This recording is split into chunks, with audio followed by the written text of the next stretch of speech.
Hello दोस्तों, मैं उमर फैज़ी आप सभी का आपके अपने ही यूट्यूब चैनल उर्दू उर्दू में इस्तकबाल करता हूं। दोस्तों, जैसा कि आप थंबनेल देखकर समझ ही गए होंगे कि डी ट्रिपल एस बी का मैराथन क्लास होने वाली है। 5 दिन में हमने ये डिसाइड किया है कि 5 दिन में आपका सिलेबस कंप्लीट कवर करा दिया जाएगा।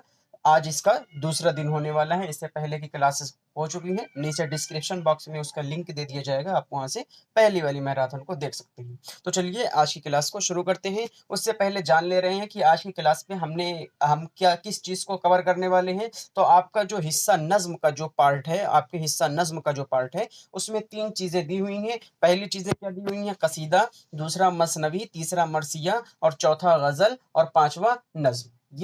ये 5 पार्ट में आपका हिस्सा बे है, यानी हिस्सा नज़्म वाला जो रहेगा वो 5 पार्ट में रहेगा। कसीदा, मसनवी, मरसिया और गज़ल और फिर क्या है? नज़्म है। तो आज हम किस-किस चीज़ को कवर करने वाले हैं? आज इसमें से 2 पार्ट को हम कवर करने वाले हैं। उर्दू में उर्दू की आगाज़ो इर्तिका यानी उर्दू की आगाज़ो इर्तिका और फिर उसमें क्या है कि कसीदा की आगाज़ो इर्तिका और फिर गज़ल की आगाज़ो इर्तिका और फिर सौदा को देखने वाले हैं। गज़ल में कसीदे में सौदा और ज़ौक़ को देखने वाले हैं और गज़ल के जितने भी जदीद शोरा हैं या फिर पुराने शोरा हैं, सब के सबको आज देखने वाले हैं। गज़ल को कंप्लीट ख़त्म करेंगे, कसीदे को कंप्लीट ख़त्म करेंगे। उसके बाद कल वाली मैराथन में हम लोग देखने वाले हैं मरसिया, मसनवी और फिर नज़्म को, 3 चीज़ों को कल वाली मैराथन में ख़त्म करने वाले हैं। तो चलिए आज की क्लास को शुरू करते हैं। शायरी की अहम असनाफ क्या-क्या हैं? गज़ल, नज़्म, कसीदा, मसनवी, रुबाई, हमदो नात और मनक़िबत, मरसिया, क़ता और मुसद्दस। ये इतनी चीज़ें हैं। तो हम लोग किस-किस चीज़ को आज देखने वाले हैं? गज़ल को देखने वाले हैं और कसीदा को देखने वाले हैं, ठीक है? कि लफ़्ज़ मिसरा का मानी क्या होता है? दरवाज़े का एक पट होता है। जल्दी-जल्दी चलेंगे क्योंकि टाइम बहुत ज़्यादा खर्च नहीं करना है। लफ्ज़ मिसरा का मानी क्या होता है? लफ्ज़ मिसरा का मानी दरवाज़े का एक पट होता है। किसी भी शेर की पहली सतर को क्या कहा जाता है? किसी भी शेर की पहली सतर को मिसरा कहा जाता है। सितारों से आगे जहाँ और भी है, अभी इश्क के इम्तिहान और भी हैं। ये क्या हो गया? ये पहली वाली लाइन एक सतर को क्या कहा जाता है? ये मिसरा कहा जाता है और दोनों मिलकर एक शेर बना दे रहा है। मुंदरजा बाला अशार में पहली सतर सितारों से आगे जहाँ और भी है, ये क्या है? यही पहली सतर ये पहली सतर है, इस वजह से इसको मिसरा कहा गया है। गज़ल अरबी कसायद की तशबीब से फ़ारसी शायरी में इजाद हुआ। गज़ल अरबी ज़बान का लफ्ज़ है जिसके मानी औरतों से बातें करना है। गज़ल के तमाम मिसरे एक ही वज़न और एक ही बहर में होते हैं। 2 कलमों की हरकत व सुकून में बराबरी को वज़न कहते हैं। उसके बाद देख लेते हैं गज़ल। गज़ल उर्दू शायरी का बेशतर सरमाया यानी गज़ल की आगाज़-ओ-इर्तिका कहाँ से हुई है? उर्दू शायरी का बेशतर सरमाया गज़ल पर मुश्तमिल है और तकरीबन तमाम शायरों ने गज़लें कही हैं। लेकिन यहाँ सिर्फ़ सफ़े अव्वल गज़ल गो शोरा की बात की जा रही है। दक्कन का पहला साहिब दीवान शायर जिसको माना जा रहा है बाकायदा साहिब दीवान शायर नहीं, सिर्फ़ साहिब दीवान शायर जिसको माना जा रहा है वो कुली कुतुब शाह हैं और कुली कुतुब शाह गज़ल गो भी थे। कुली कुतुब शाह गज़ल गो भी था, लेकिन इस सिन्फ़ में जो दक्कनी शोरा ने ख़ास तौर पर नाम पैदा किया है, वो सिराज, औरंगाबादी और वली मोहम्मद वली दक्कनी हैं। शुमाली हिंद के फ़ारसी शोरा वली का कलाम देखकर ही इस तरफ मुतवज्जे हुए थे। शुमाली हिंद में उससे पहले भी शायरी की जा रही थी, लेकिन सिर्फ़ लुत्फ़ अंदाज़ में शायरी की जा रही थी, लुत्फ़ पाने के लिए शायरी की जा रही थी, ऐसे कोई सीरियस शायरी नहीं की जा रही थी। जब जाकर वली मोहम्मद वली दक्कनी का दीवान 1719 में वहाँ पर पहुँचा, अ, दिल्ली में पहुँचा, तो वहाँ के लोगों ने इस तरफ मुतवज्जे किया। उसके बाद क्या है, इस तरफ मुतवज्जे हुए। इनमें शाह हातिम, शाह मुबारक आबरू, मिर्ज़ा मज़हर जाने जाना के नाम अहम हैं, मुतवज्जे होने वाले में। उसके बाद गज़ल की सुनहरी दौर का आगाज़ हुआ। इस दौर के लाफ़ानी शायर मीर सौदा और दर्द हैं। मीर हैं, सौदा हैं और दर्द हैं। इसके बाद देहली उजड़ने पर लखनऊ में शायरी की महफ़िल जमती है। यहाँ शायरों मुसफ़ी और इंशा और जुर्रात काबिल ज़िक्र हैं। इन सब चीज़ों को ना पॉइंट लगाते चलिएगा। इसको पॉइंट में नहीं लिखे हुए हैं, पॉइंट आप लगाते चलिएगा। उसके बाद इनकी गज़लों का अंदाज़ा शोराए दहली के गज़लों से मुख्तलिफ है। इसके बाद दहली में शेर व शायरी की महफ़िलें फिर से आरास्ता होती हैं। गालिब, ज़ौक़ और मोमिन इस दौर से ताल्लुक़ रखते हैं। गालिब ने गज़ल के मौज़ूआत को वसअत दी और फ़िक्र से आशना किया। फिर मोमिन ने क्या किया था? ज़ौक़ ने ज़बान पर ज़ोर दिया और मोमिन ने मामलाती इश्क में नाम हासिल किया। जो गालिब थे, उन्होंने क्या किया था? गालिब ने मौज़ूआत को वसअत दी थी और ज़ौक़ ने ज़बान पर कुदरत हासिल की थी और मोमिन ने मामलात इश्क में नाम हासिल किया था। ये गज़ल की इर्तिका हुई थी, इस तरह से गज़ल की इर्तिका हुई थी। इकबाल ने गज़ल में फ़लसफ़ा पेश करके एक नए अंदाज़ की बुनियाद रखी। इनके बाद असगर, फ़ानी, शाद, हसरत, आरज़ू, यगाना और जिगर ने गज़ल को फ़रोग़ दिया। फिर फ़राक़, फ़ैज़, रोश, जज़्बी, खुर्शीदुस्सलाम, नासिर, काज़मी, खलीलुर रहमान, शाद, तमकिनत, शहरयार, बसीर बद्र, ज़फ़र इक़बाल, मुश्ताक, अली मंसूरी, मोहम्मद इल्वी वगैरह ने गज़ल को फ़रोग़ दिया। ये हुई गज़ल की आगाज़ व इर्तिका। अब देख लेते हैं, जिस नज़्मों में हुस्न इश्क के जज्बात का इजहार हो, उसी को क्या कहते हैं, उसको उर्दू अदब में गज़ल कहा जाता है। रदीफ का लफ्ज़ी मानी घोड़ा सवार के पीछे सवार होने वाला है। घोड़े सवार के पीछे सवार होने वाले रदीफ का लफ्ज़ी मानी होता है। इस्लाही मानी में वो मुस्तकिल कलमा या कलमात जो अशआर के आखिर में बार-बार आते हों, उसी को रदीफ कहते हैं। काफ़िया काफ़ी से बना हुआ है, जिसके मानी पीछे आने वाला, लेकिन ये रदीफ से पहले आता है। जैसे यहाँ पर बताया गया है कि सितारों से आगे जहाँ और भी हैं, अभी इश्क के इम्तिहान और भी हैं। तो यहाँ पर और भी है और भी है, ये रदीफ अपना हो जाएगा और इम्तिहान और जहाँ इम्तिहान और जहाँ क्या हो जाएगा हमारा काफिया हो जाएगा। ये हमेशा रदीफ के पहले आएगा, रदीफ ही हमेशा लास्ट में आएगा। उसके बाद क्या है, काफिया काफी से बना हुआ है, जिसके मानी पीछे आने वाला होता है। इस्लाही मानी में वो हम वजन अल्फाज जो अशआर के आखिर में लेकिन रदीफ से पहले हों, उसी को काफिया कहते हैं। रदीफ से पहले होंगे और ये आखिर में होंगे। मतलब क्या होता है, गजल या कसीदे का पहला शेर जिसके दोनों मिसरे हम काफिया और हम रदीफ हों, मतला कहलाता है। गजल या कसीदे का अगर दूसरा शेर भी हम काफिया और हम रदीफ हो, तो उसे हुस्ने मतला या मतले सानी या जेब मतला, ये तीनों चीज कहते हैं। दूसरे वाले शेर को क्या क्या कहते हैं, अगर गजल या कसीदे का दूसरा शेर भी हम काफिया और हम रदीफ हो, तो उसे हुस्ने मतला, मतले सानी या जेब मतला कहा जाता है। गजल या कसीदे का तीसरा शेर भी हम काफिया और हम रदीफ हो, तो उसे मसले सालिस, और चौथा शेर भी अगर हम काफिया और हम रदीफ हो, तो उसको मतले राबे कहते हैं। राबे अरबा से बना हुआ है। अरबा मीन्स उसमें क्या बोलते हैं, अरबी में होता है चार। बैतुल गजल, गजल के सबसे अच्छे शेर को बैतुल गजल या हासिले गजल कहते हैं और शाह बैत भी कहते हैं। गजल के सबसे अच्छे शेर को बैतुल गजल और शाह बैत या हासिल गजल भी कहते हैं। मक्ता गजल का आखिरी शेर जिसमें शायर अपना तखल्लुस इस्तेमाल करता है, उसी को मक्ता कहते हैं। उसी को मक्ता कहते हैं। तखल्लुस क्या होता है, एक छोटा नाम होता है जिसे शायर अपने शेर के आखिरी में इस्तेमाल करता है, और जिस शेर में इस्तेमाल करता है उसी को क्या कहते हैं, उसी को मक्ता कहते हैं।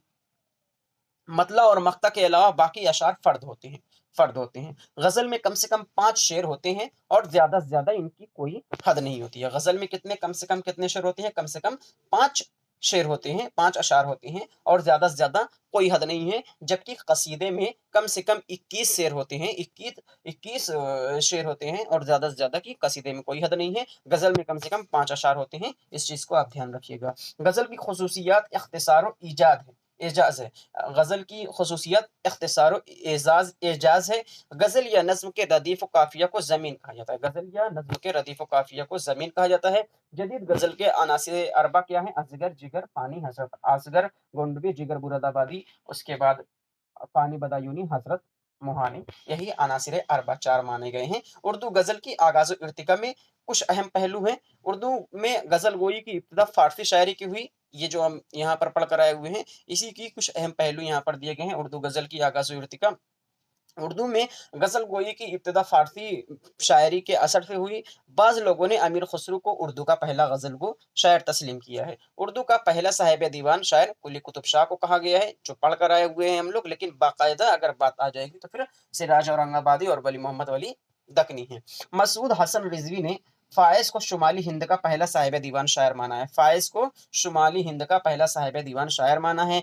वली दकनी और उर्दू के पहले बाकायदा गज़ल गो शायर हैं, जिनके कलाम की बुनियाद पर बाद के शोरा ने गज़ल गोई की है। फिर वही बात आ गई ना कि कुली कुतुब शाह तो पहले शायर हैं, पहले कसीदा गो शायर हैं, पहले गज़ल गो शायर हैं। लेकिन अगर किसी को ने महारत हासिल की है तो वली मोहम्मद वली दकनी है, और इन्हीं के कलाम को देखकर बाद के शोरा ने गज़लें कहना शुरू की। गज़ल के बारे में अदबा शोरा के ख़यालात को देख लेते हैं। जल्दी-जल्दी चलेंगे, बहुत जल्दी-जल्दी चलेंगे, ज़्यादा टाइम नहीं लगाएँगे। और अगर अभी तक अपने चैनल को सब्सक्राइब नहीं किया है तो कर दीजिए, वीडियो को लाइक ज़रूर कर दीजिएगा। गज़ल के बारे में अदब शुरा के ख़यालात, गज़ल जितनी बदनाम है उतनी ही मुझे अज़ीज़ है। ये किसने कहा है? ये रशीद अहमद सिद्दीकी ने कहा है। गज़ल जितनी बदनाम है उतनी ही मुझे अज़ीज़ है, रशीद अहमद सिद्दीकी। गज़ल उर्दू शायरी की आबरू है, रशीद अहमद सिद्दीकी। गज़ल उर्दू शायरी की आबरू है, रशीद अहमद सिद्दीकी। गज़ल शायरी नहीं तहज़ीब भी है, रशीद अहमद सिद्दीकी। गज़ल शायरी नहीं तहज़ीब भी है, रशीद अहमद सिद्दीकी। शायरी ज़ेवर का मोहताज है और ज़ेवर गज़ल का मोहताज है, ये भी रशीद अहमद सिद्दीकी ने कहा है। गज़ल को मैं फ़न नहीं उर्दू शायरी की आबरू समझता हूँ, ये भी रशीद अहमद सिद्दीकी ने कहा है। गज़ल का नाम आते ही मेरा ज़हन गज़ल की तरफ माइल हो जाता है, ये भी रशीद अहमद सिद्दीकी ने कहा है। गज़ल जितनी मुझे बदनाम है जितनी बदनाम है उतनी मुझे अज़ीज़ है, रशीद अहमद सिद्दीकी। गज़ल उर्दू शायरी की आबरू है, रशीद अहमद सिद्दीकी। गज़ल शायरी नहीं तहज़ीब भी है, रशीद अहमद सिद्दीकी। गज़ल ज़ेवर का मोहताज है और ज़ेवर गज़ल का मोहताज है, रशीद अहमद सिद्दीकी। गज़ल को मैं फ़न नहीं उर्दू शायरी की आबरू समझता हूँ, रशीद अहमद सिद्दीकी। गज़ल का नाम आते ही मेरा ज़हन गज़ल की तरफ माइल हो जाता है, रशीद अहमद सिद्दीकी। ये इतने अक़वाल इनके हैं, इसको आप रशीद अहमद सिद्दीकी का तो बहुत ज़्यादा पूछता है क्योंकि ये बहुत ज़्यादा इनको गज़ल से लगाव था, गज़ल से कुछ ज़्यादा ही मोहब्बत थी इनको, तो इन्हीं की वजह से इनका कौल ज़्यादा पूछता है, तो इस बात को आप ध्यान रखिएगा। उसके बाद गज़ल रेज़ाकारी में मीनाकारी है, रशीद अहमद सिद्दीकी। गज़ल शायरी नहीं इत्र शायरी है, फ़राक गोरखपुरी। गज़ल मुख्तलिफ़ फूलों की माला है, फ़राक गोरखपुरी 3 चीज़ याद कर रख लीजिएगा, इनको भी ज़्यादा ध्यान से पूछा जाता है। गज़ल शायरी नहीं इत्र शायरी है, फ़राक गोरखपुरी। मुख्तलिफ़ फूलों की माला है, फ़राक गोरखपुरी। और इंतहाओं का एक सिलसिला है। ये भी फ़राक गोरखपुरी ने कहा है, गज़ल इंतहाओं का एक सिलसिला है, ये भी फ़राक गोरखपुरी ने कहा है। अगर तमाम फ़नून लतीफ़ा एहसासात व कायनात का इत्र है, तो गज़ल इस इत्र का भी इत्र है, ये भी फ़राक गोरखपुरी साहब ने ही कहा है। उसके बाद क्या है? गज़ल का ख़मीरा, इसको बहुत ज़्यादा नहीं पूछा जाता। ध्यान दे लीजिए, लेकिन ये तीनों चीज़ ऊपर वाले को ज़्यादा ध्यान दीजिएगा। गज़ल का ख़मीर इश्क मोहब्बत है, शिबली नोमानी। गज़ल निकाब पोश आर्ट और चावल पर कुल्हल्ला लिखने के का आर्ट है, आले अहमद सरवर। और गज़ल बड़ी काफ़िर सिन्फ़े सुख़न है, आले अहमद सरूर। सरवर भी कुछ लोग पढ़ते हैं और सुरूर भी कुछ लोग पढ़ते हैं, एज़ योर विश। गज़ल नीम वैशी सिर्फ़ शायरी है, कलीमुद्दीन। उसके बाद गज़ल की गर्दन बेतकल्लुफ़ मार देनी चाहिए या बेतकल्लुफ़ उड़ा देनी भी चाहिए, यहाँ पर मारने की जगह उड़ा भी देनी चाहिए। उड़ा देनी भी आ सकता है, तो आप ये ना समझिएगा कि एकदम लफ्ज़ टू लफ्ज़। गज़ल की गर्दन बेतकल्लुफ़ मार देनी चाहिए, अज़मतुल्लाह खान ने कहा है। अगर ये भी आ जाएगा कि गज़ल की गर्दन बेतकल्लुफ़ उड़ा देनी चाहिए, तब भी अज़मतुल्लाह खान को ही रहेगा। उसके बाद गज़ल बेवक़्त की रागनी है, हाली। कसीदा और गज़ल शायरी के नापाक दफ्तर हैं और अफ़ूनियत में संडास से भी बदतर है, ये भी हाली ने कहा है। हाली गज़ल के खिलाफ थे और हाली किसके पक्ष में थे? मसनवी के पक्ष में थे। किसके पक्ष में थे? मसनवी के पक्ष में। क्यों? क्योंकि इनको लगता था ना कि मसनवी एक ऐसी सिन्फ़ है जिससे हम बहुत बड़ी-बड़ी बात को आराम से पेश कर सकते हैं। इसी वजह से इन्होंने एक कौल इनका ये भी है कि मसनवी को लेकर इन्होंने कहा है कि मसनवी को जितनी अहमियत मिलनी चाहिए थी उर्दू अदब में, उसको इतनी अहमियत नहीं मिली है, ऐसा मौलाना अल्ताफ़ हुसैन हाली ने कहा है। ठीक है? उसके बाद अब शुरू करते हैं अपने शायरों को। सिराज औरंगाबादी, असल नाम सैयद सिराजुद्दीन, तखल्लुस सिराज। आज आपको ये लगभग 70 पेज की 70 पेज की पीपीटी बनी हुई है, यानी 70 पेज की आपकी पीडीएफ बनी हुई है। 70 पेज पूरा आज कंप्लीट करने वाले हैं। 2 टॉपिक आपकी खत्म हो रही है, कसीदा और गज़ल, ये दोनों टॉपिक आज आपकी खत्म हो रही है। और कल आपको क्या-क्या पढ़ाया जाएगा? कल आपको मसनवी, मर्सिया और नज़्म, ये 3 करके आपको हिस्सा बे का, यानी आपका बी सेक्शन बी का कंप्लीट खत्म कराया जाएगा। उसके बाद आएँगे सेक्शन ए में, जिसमें आपको सेक्शन ए वाला तो लगभग इसी में कंप्लीट हो जाएगा, उर्दू ज़बान की आगाज़ व इर्तिका। थोड़ा-सा ये उस पे इसके पहले वाले में बता दिया गया है आपको, इसमें से भी जान गए आप, तो फिर आपका हो जाएगा उर्दू ज़बान की आगाज़ व इर्तिका। उसके बाद आप में है उर्दू में दास्तान निगारी, नावल निगारी है ना, अफ़साना निगारी, और फिर इंशाइया निगारी, ड्रामा निगारी, ये सब चीज़ें। इसको 2-2 पॉइंट करके देख लेंगे। 5-6 दिन में अपना सिलेबस कंप्लीट हो जाएगा। 6-7 तारीख तक आपको बताया गया है, 6-7 तारीख तक हर हाल में आपका सिलेबस कंप्लीट कर दिया जाएगा। तो चैनल को आपने सब्सक्राइब नहीं किया है तो ज़रूर कर लीजिए और वीडियो को लाइक कर दीजिए। आप लोगों के लिए बहुत मेहनत करनी पड़ रही है, एक एक पॉइंट को इस तरह से उठाया जा रहा है ना कि क्या ही बताया जाए आपको। खैर, वीडियो को सब्सक्राइब लाइक ज़रूर कर दीजिएगा एंड चैनल को सब्सक्राइब कर दीजिएगा। सिराज औरंगाबादी से शुरू करते हैं, बहुत जल्दी-जल्दी पढ़ते हुए चलेंगे। असल नाम सैयद सिराजुद्दीन तखल्लुस सिराज, पैदाइश 1715 औरंगाबाद और वफ़ात 1765 औरंगाबाद। एक चीज़ और ध्यान दे दीजिए कि अगर यहाँ पर एक्सप्लेनेशन कोई नहीं दे रहे हैं हम, सिर्फ़ आपको एक बार रिवीज़न करा दिया जा रहा है, पढ़कर बता दिया जा रहा है। बाकी अगर एक्सप्लेनेशन चाहते हैं तो कमेंट करके ज़रूर बता दीजिएगा, अगली वीडियो में इस चीज़ को ध्यान रखेंगे कि आपको एक्सप्लेनेशन दी जाए। वैसे खाली अभी पढ़ रहे हैं, पढ़कर जान जाएँ, बस एक बार रिवीज़न हो जाए आपका बस। असल नाम सैयद सिराजुद्दीन तखल्लुस सिराज, पैदाइश 1765 औरंगाबाद, वफ़ात 1765 1715 पैदाइश 1715 है औरंगाबाद और वफ़ात 1765 औरंगाबाद। उसके बाद सिराज ने तमाम उम्र तन्हा गुज़ार दी, है ना? तमाम उम्र इन्होंने ये तन्हा ही रहे थे। सिराज के कलाम में बाज़ जगह अब्दुल रसूल खान की तरफ इशारा है। किसकी तरफ इशारा है? अब्दुल रसूल खान की तरफ इनका इशारा है। एक मिनट। तो सिराज के कलाम में क्या है? सिराज के कलाम में बाज़ जगह अब्दुल रसूल खान की तरफ इशारा है, जो उनके बचपन के दोस्त और सबसे अजीज थे। बचपन के दोस्त थे और सबके अजीज थे। सिराज औरंगाबादी को मीर हसन आबरू का मुआसिर कहते हैं। आबरू का क्या कहते हैं? आबरू का मुआसिर कहते हैं। शेर गोई में सिराज ने वली से इस्तिफादा किया है। शेर गोई में सिराज ने वली से इस्तिफादा किया है। उसके बाद सिराज अपनी जिंदगी में ही वली के जानशीन की हैसियत से मशहूर हो गए थे। सिराज अपनी ज़िंदगी में ही वली की जानिशीन की हैसियत से मशहूर हो गए थे। उसके बाद क्या है, सिराज के दीगर मुआसिरीन यहाँ पर दिए गए हैं। शाह हातिम हो गए, मिर्ज़ा जाने जाँ हो गए, शरफुद्दीन मज़मून, अब्दुल हई ताबा, मोहम्मद शाकिर नाजी, अशरफ अली खान और मीर तकी मीर। ये सब क्या हैं? ये सब इनके मुआसिरीन, है ना? उसके बाद देख लेते हैं, दोहराएंगे नहीं, एक बार हो गया हो गया। कारनामे मसनवी, कारनामे इनके क्या क्या हैं? मसनवी बोस्तान ख्याल, ये एक इश्किया मसनवी है जो कि खुद सिराज की आप बीती है। ठीक है, मसनवी बोस्तान ख्याल ये एक इश्किया मसनवी है जो कि खुद सिराज की आप बीती है। कुल्लियात सिराज को पहली बार अब्दुल कादिर सरवरी ने तरतीब देकर शाये किया। कुल्लियात सिराज को पहली बार अब्दुल कादिर सरवरी ने तरतीब देकर शाये किया।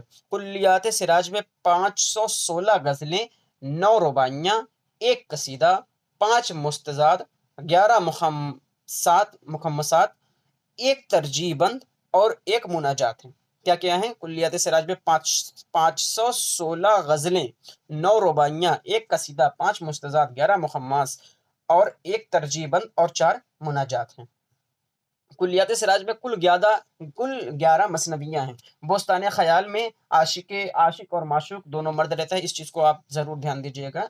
ये रिक्वेस्ट है कि आप इस चीज़ को ज़्यादा ध्यान दे दीजिए। मतलब ये जान लीजिए कि ये ऐसा वाला है कि 90% चांस वाला है कि आपसे पूछा जा सकता है बोस्तान ख़याल वाला, कि बोस्तान ख़याल में आशिक और माशूक दोनों मर्द हैं। इसको किसी ने लिखा हुआ है? इसको सिराज औरंगाबादी ने लिखी हुई है। ठीक है?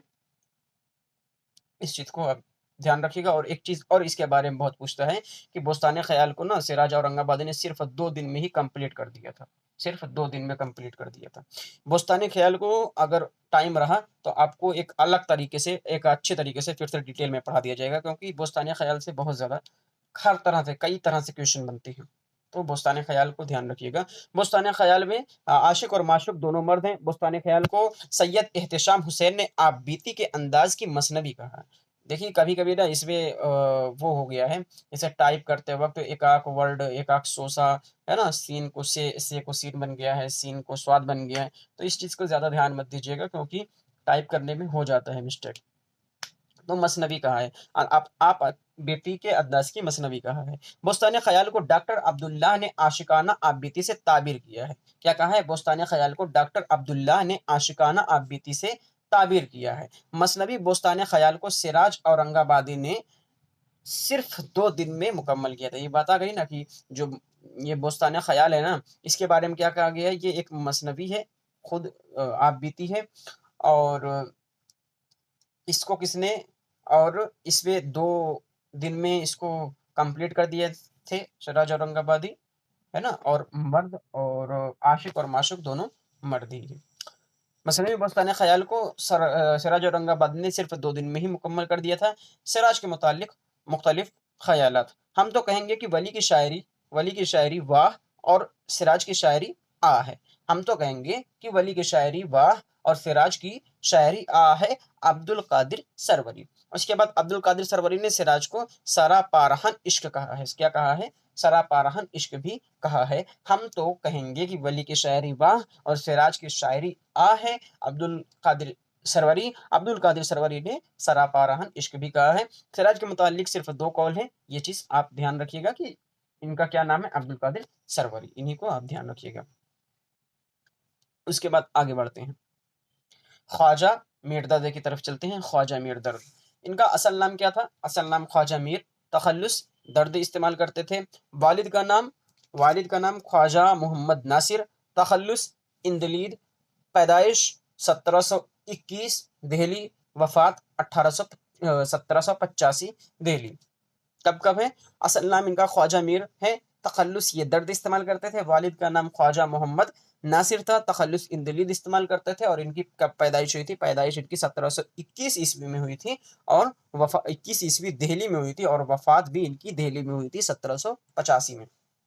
उसके बाद ख्वाजा मीर दर्द के मोरिस आला, ख्वाजा मोहम्मद ताहिर नक्शबंदी, औरंगजेब के दौर में ये बुखारा से हिंदुस्तान आए थे। किसके दौर में इसके हिंदुस्तान आए थे? ख्वाजा मीर दर्द के मोरिस आला मोहम्मद ताहिर नक्शबंदी औरंगजेब के जमाने में बुखारा से हिंदुस्तान आए थे। ख्वाजा मीर दर्द ने काफी कभी दिल्ली नहीं छोड़ी। यहाँ पर है ख्वाजा मीर दर्द ने कभी दिल्ली नहीं छोड़ी। ठीक है, यहाँ काफी नहीं कभी है। ख्वाजा मीर दर्द ने कभी दिल्ली को नहीं छोड़ा। मीर दर्द एक सूफी शायर थे, मगर फन मौसीकी से इनका गहरा लगाव था और समा का भी काफी शौक था और सुनने का भी काफी शौक था। मीर दर्द एक सूफी शायर थे, मगर फन मौसीकी यानी म्यूजिशियन, क्लासिकल म्यूजिक है ना, तो मौसीकी से इनका गहरा लगाव था और समा का काफी शौक था, सुनने, समाअत जिसको बोलते हैं, सुनने का काफी शौक था। ख्वाजा मीर दर्द को उर्दू शायरी में सूफियाना शायरी का इमाम कहा जाता है। इस चीज को आप ध्यान रख लीजिएगा कि ख्वाजा मीर दर्द को क्या कहा जाता है? ख्वाजा मीर दर्द को उर्दू शायरी में सूफियाना शायरी का इमाम कहा जाता है। उसके बाद कि मीर ने दर्द को आधा शायर माना है। मीर ने दर्द को आधा शायर माना है। कारनामे देख लेते हैं। इसरारुस सलात ये दर्द की पहली तसनीफ है जिसमें नमाज की अहमियत बयान की गई है, जिसे दर्द ने हालात एतिकाफ में तहरीर फरमाई है। ये चीज़ पूछा जा सकता है, एतिकाफ में ये बैठे, एतिकाफ जान रहे हैं ना आप, किस तरह से वो रमज़ान का दिन रहता है, उसके बाद लास्ट वाले 10 दिन में आप बैठा जाता है ना, 20 रमज़ान से 30 रमज़ान तक, जब तक चाँद नहीं निकलता तब तक बैठा जाता है और इसमें किसी से बात नहीं की जाती है ना, सिर्फ अल्लाह की इबादत की जाती है, उसी को एतिकाफ कहते हैं। जो बच्चे नहीं जान रहे होंगे उनको बता दिया कि खैर एक्सप्लेनेशन नहीं देनी है, आज सिर्फ आपको रिवीजन कराना है। तो इसरारुस्सलात ये दर्द की पहली तसनीफ है और जिसमें नमाज की अहमियत बयान की गई है। ये नमाज की अहमियत इसमें बयान की गई है और इसे हालात एतिकाफ में तहरीर फरमाई थी किसने? ख्वाजा मीर दर्द ने। वारदात दर्द ये एक नसरी किताब है जो दिबाचों और 11 वारदात पर मुश्तमिल है। इसमें हर मौजू की इब्तिदा आयात रब्बानी, यहाँ देखिए गलत लिखा हुआ है, आयात रब्बानी और हदीस नबवी से की गई है ना। इसकी हर मौजू की इब्तिदा यानी हर मौजू की शुरुआत किससे की गई है? आयात रब्बानी से की गई है या फिर हदीस नबवी से की गई है वारदात दर्द में। ठीक है, इसरारुस्सलात क्या थे? ये एतिकाफ में बैठे हुए थे और तभी नमाज की अहमियत को इन्होंने बयान किया है। और फिर ये रिसाला 39 साल की उम्र में, ये रिसाला 39 साल की उम्र में अपने भाई मीर असर के कहने पर लिखा था और वारदात दर्द को दर्द ने मजमूए निकात भी कहा है। ये रिसाला 39 साल की उम्र में अपने भाई मीर असर के कहने पर लिखा था और वारदात दर्द को इन्होंने मजमूए निकात भी कहा है। इसने ख्वाजा मीर दर्द ने। इल्मुल किताब ये किताब तसव्वुफ की बुनियाद, रमूज़ों और निकात पर मुश्तमिल 648 सफ़ात की है। 648 सफ़ात की है कौन? इल्मुल किताब। ठीक है, दीवान फारसी दर्द का फारसी दीवान है जो दिल्ली से शाये हुआ था। दर्द के पूरे दीवान में ना तो कोई कसीदा है, ना मर्सिया है और ना मसनवी। इस चीज़ को भी आप ध्यान दे लीजिए कि दर्द के पूरे कसीदा में ना तो कोई कसीदा पूरे दीवान में ना तो कोई कसीदा है, ना मर्सिया है और ना मसनवी है। अहम पॉइंट तो सभी हैं लेकिन कुछ कुछ चीज़ें यहाँ पर हैं कि इनके दादा का नाम याद कर लीजिए, ये जो इनके मोरी से आला हैं। उसके बाद सूफ़ी शायर माना जाता है उर्दू में ये, और मीर ने दर्द को आधा शायर कहा है, ठीक है? और निका इसरारुस सलात को मान ये देख लीजिए, इतिकाफ़, सब तो मेन है। इसको ज़्यादा ध्यान दीजिएगा कि दर्द के पूरे दीवान में ना तो कोई कसीदा है, ना मर्सिया है, और ना मसनवी है ना? ऐसा भी पूछ सकता है कि ख्वाजा मीर दर्द के कसीदे का नाम बताइए, नीचे दिया रहेगा 4-5 कसीदा, है ना? उसके बाद लास्ट में ऑप्शन दिया रहेगा इनमें से कोई नहीं, ऐसे करके भी पूछा जा सकता है। तो कसीदा, दर्द के पूरे दीवान में कोई कसीदा ना तो कोई कसीदा है, ना मर्सिया है, और ना मसनवी है। मुख्तलिफ अक़वाल देख लेते हैं, मुख्तलिफ अक़वाल।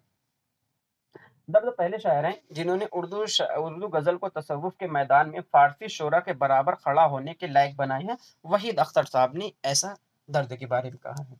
क्या कहा है कि दर्द पहले शायर हैं जिन्होंने उर्दू गज़ल के तसव्वुफ़ के मैदान में फ़ारसी शोरा के बराबर खड़ा होने के लायक बनाया। फ़ारसी शोरा के बराबर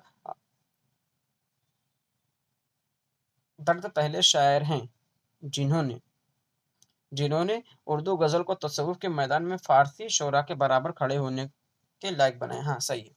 वहीद अख्तर ने ये बात कही है। उसके बाद दर्द ने तलवारों की आबदारी नश्तरों में भर दी है, ये आज़ाद ने कहा है। उसके बाद इनका दीवान अगरचे मुख्तसर है लेकिन हाफिज की तरह सरापे इंतखाब है, ये मीर हसन साहब ने कहा है। उसके बाद एक चीज़ और था इनके बारे में, दर्द ने हाँ, सही है, सही, यही 3 चीज़ थी।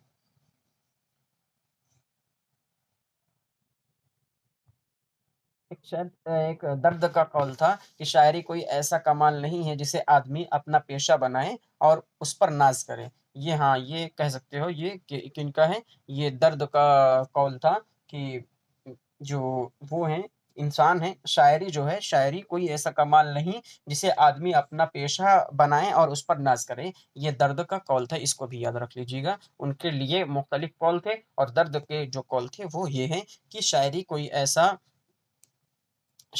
लिख दे रहे हैं यहीं पर कि शायरी कोई कोई ऐसा कमाल कमाल नहीं जिसे आदमी जिसे आदमी अपना पेशा बनाए और नाज करे। अपना पेशा बनाकर नाज करे। आप समझ लीजिएगा, स्क्रीनशॉट ले लीजिए जो भी हो। उसके बाद देख लेते हैं ख्वाजा हैदर अली आतिश को देख लेते हैं। इसके बाद ख्वाजा हैदर अली आतिश को देखेंगे। इससे पहले भी ख्वाजा मीर तकी मीर को देखना था, इसके इनके बाद मीर तकी मीर को देखना था, लेकिन जो कल की और परसों की और पिछले 8 दिन से जो क्लासेस चल रही थी DSSB के लिए, उनमें मीर तकी मीर को कराया गया है और 2 बार शायद करा दिया गया है। तो इसी वजह से जो जिन जिन शोरा को करा दिया गया है उन शोरा को यहाँ पर काट दिया गया है। तो अगर देखना चाहते हैं तो इसके बाद मीर का नंबर रहेगा, आप जाकर देख सकते हैं पिछली वीडियो में। नीचे डिस्क्रिप्शन बॉक्स में प्लेलिस्ट की पूरी वो दे दी जाएगी, लिंक दे दी जाएगी। ख्वाजा हैदर अली आतिश को देख लेते हैं। असल नाम इनका ख्वाजा हैदर अली था, तखल्लुस ये आतिश इस्तेमाल करते थे। वालिद का नाम इनका अली बख्श था। पैदाइश 1778 फैज़ाबाद में हुई थी और फिर इनकी वफ़ात हुई थी 1847 में, लखनऊ में इनकी वफ़ात हुई थी।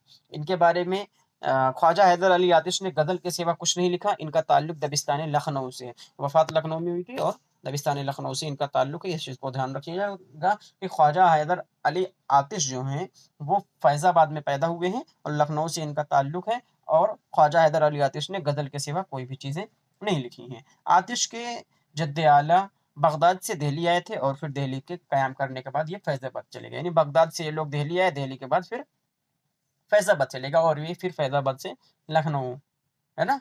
आतिश और नासिक में अदबी चश्मक थी। आतिश और नासिक में अदबी चश्मक थी। आतिश हर वक्त अपने साथ तलवार रखते थे और मुशायरों में भी लेकर जाते थे। आतिश क्या करते थे? अपने साथ हर वक्त तलवार रखते थे और इनको मुशायरे में भी लेकर जाते थे। आतिश हर वक्त अपने साथ तलवार रखते थे और मुशायरों में भी लेकर जाते थे। उनको इनको कबूतर पालने का बड़ा शौक था और भान, चरस, अफीम पीते थे। हुक्का तो मुँह से लगा ही रहता था।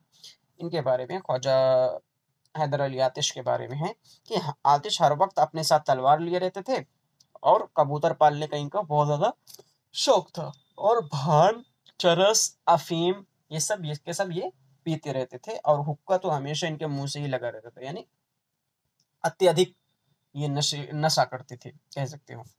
ख्वाजा हैदर अली आतिश ने शायरी को मिसरे साजी का नाम दिया है। ख्वाजा हैदर अली आतिश ने शायरी को मिसरे साजी का नाम दिया है। और आतिश आखिरी उम्र में नाबीना हो गए थे जब इतना कर्मकांड करेंगे। खैर, इनकी पर्सनल मैटर है। तो क्या है, इनको कबूतर पालने का बहुत शौक था और भान, चरस, अफीम पीते थे। हुक्का मुंह से लगा ही रहता था। आतिश आखिरी उम्र में नाबीना हो गए थे।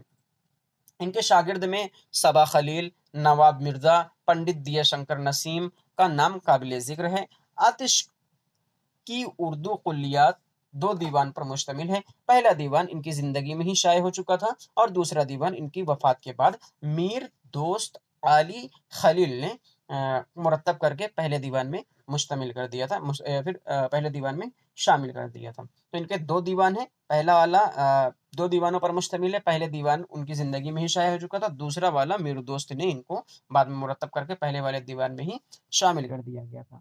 आतिश के मुतालिक अक़वाल देख लेते हैं। आतिश के मुतालिक अक़वाल देख लेते हैं। और यहाँ पर एक मीर दोस्त आली नहीं है, अली है। यहाँ पर इस चीज़ को ध्यान दीजिएगा कि मीर दोस्त आली नहीं, अली है।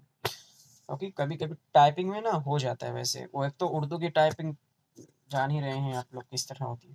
खैर, आतिश के मुतालिक क्या है? आतिश के मुतालिक आतिश को इखलाकी शायरी का बादशाह फ़राग गोरखपुरी ने कहा है। फ़राग गोरखपुरी ने कहा है, क्या कहा है कि आतिश को इखलाकी शायरी का बादशाह फ़राग गोरखपुरी ने कहा है। मुसफ़ी ने आतिश को वजही महदुल अखलाक कहा है। क्या कहा है? वजही महदुल अखलाक कहा है। ख्वाजा हैदर अली आतिश को उर्दू शायरी का हाफिज़ अब्दुस्सलाम नदवी ने कहा है।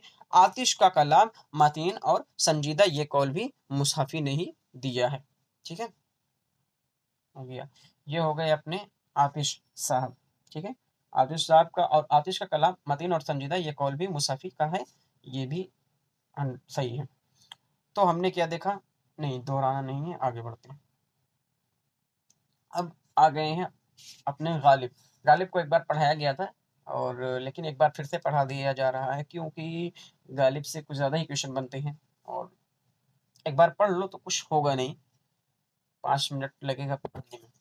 पैदाइश इनकी कब हुई थी? 27 दिसंबर 1797 आगरा। वफात कब हुई थी? 15 फरवरी 1869 और दिल्ली में। असल नाम इनका क्या था? असदुल्ला खान था।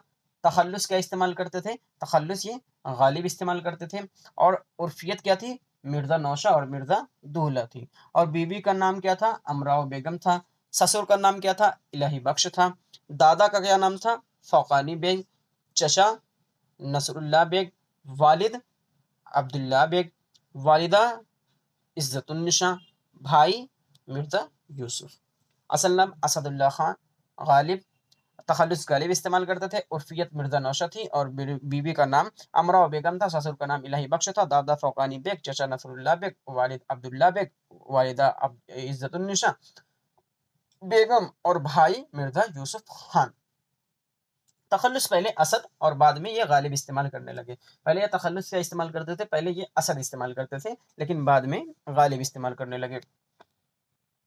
उर्फ उर्फियत इनकी क्या थी? मिर्ज़ा नौशा थी और मिर्ज़ा दूल्हा थी। कौम इनकी ऐबक थी, तुर्की खानदान थी। ऐबक कौम से ताल्लुक़ रखते थे और ये तुर्की खानदान से थे। दादा शाह आलम सानी के ज़माने में ईरान से हिंदुस्तान आए हुए थे।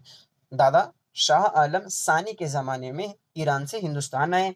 इब्तिदाई तालीम आगरा के मौलवी शेख मुअज़्ज़म के मदरसे में की।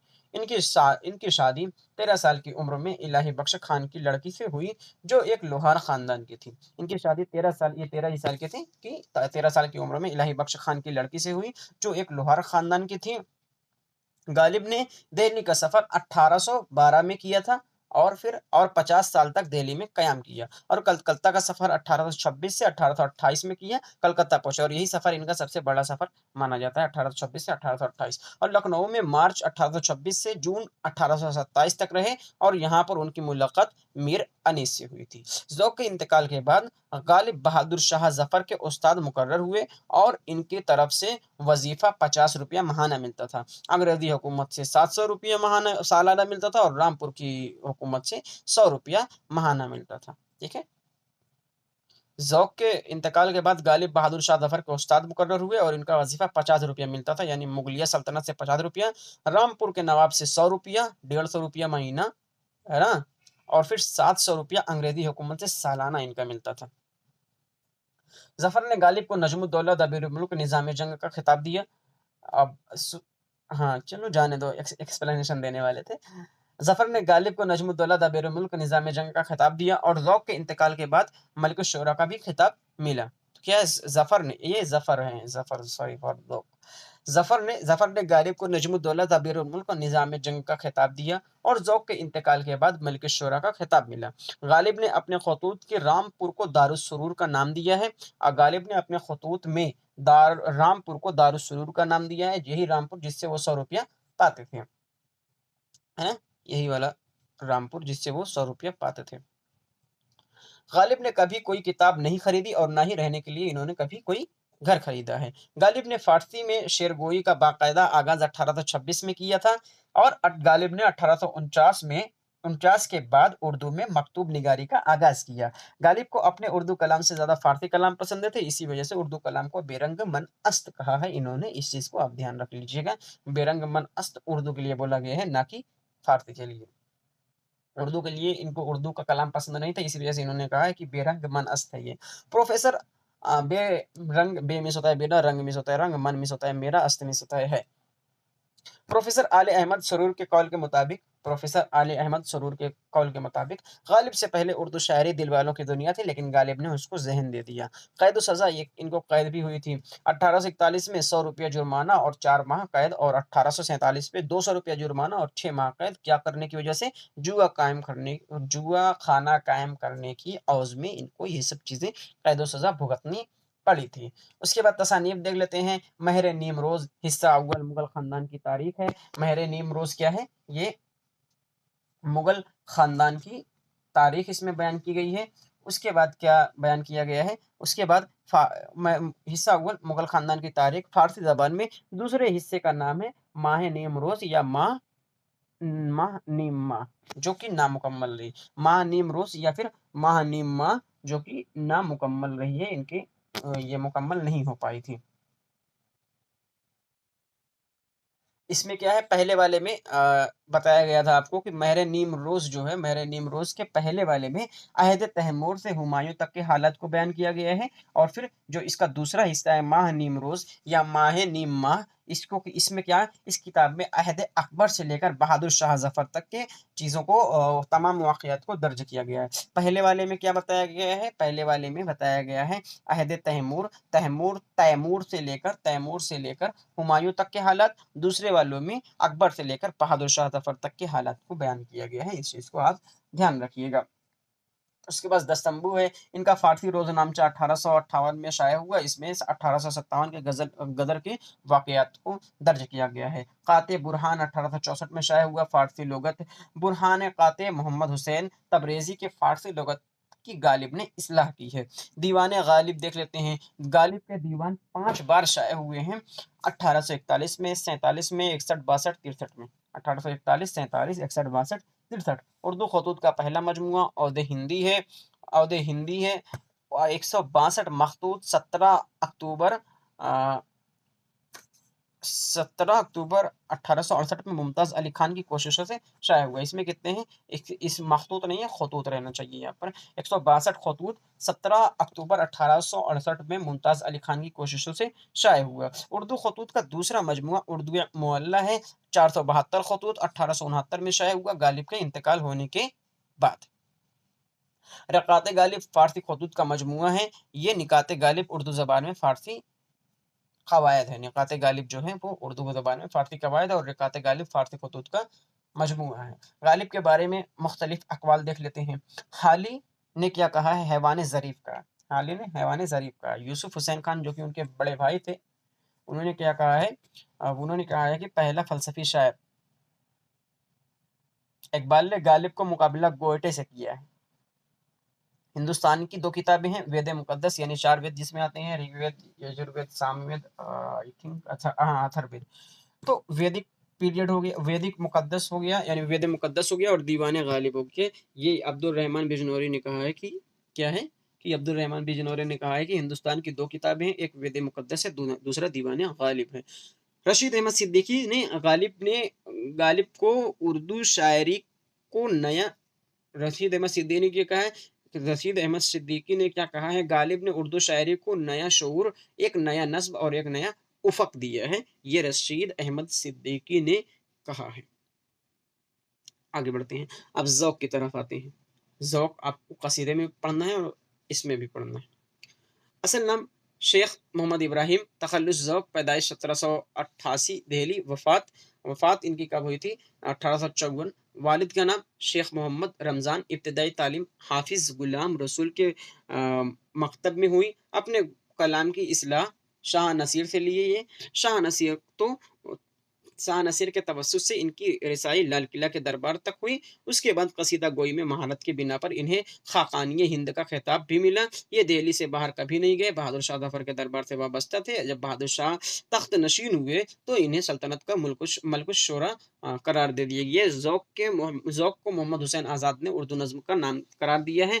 ज़ौक़ की गज़लों में अख्तसार पाया जाता है। अलकाब व खिताबात, ज़ौक़ को खान बहादुर का खिताब मिला है। ज़ौक़ को क्या खान बहादुर का खिताब मिला है इसको, ज़ौक़ को।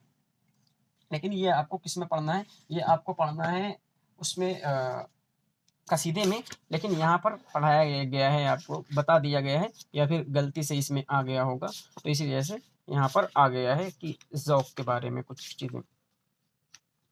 उसके बाद हम लोग आगे बढ़ते हैं,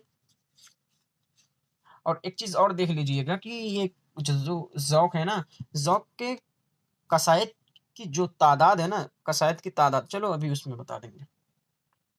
मीर अनीस, मीर अनीस को देख लेते हैं। असल नाम मीर बब्बर अली, पैदाइश 1802, फैज़ाबाद, वफ़ात 1874, लखनऊ। तखल्लुस अनीस इस्तेमाल करते थे। इब्तिदाई तखल्लुस इनका हज़ी था। क्या था? इब्तिदाई तखल्लुस हज़ी था। असल नाम मीर बब्बर अली, पैदाइश 1802, फैज़ाबाद, वफ़ात 1854, लखनऊ। तखल्लुस अनीस इस्तेमाल करते थे और इब्तिदाई तखल्लुस हज़ी था। वालिद का नाम मीर मुस्तहसिन खलीक, दादा का नाम मीर गुलाम हसन, जिनका सबसे बड़ा कारनामा सहरुल बयान है, वही मीर हसन वही है। अनीस ने नासिक के कहने पर 1816 में हज़ीन से बदलकर अनीस कर लिया था लक़ब, या लक़ब बोले तो तखल्लुस।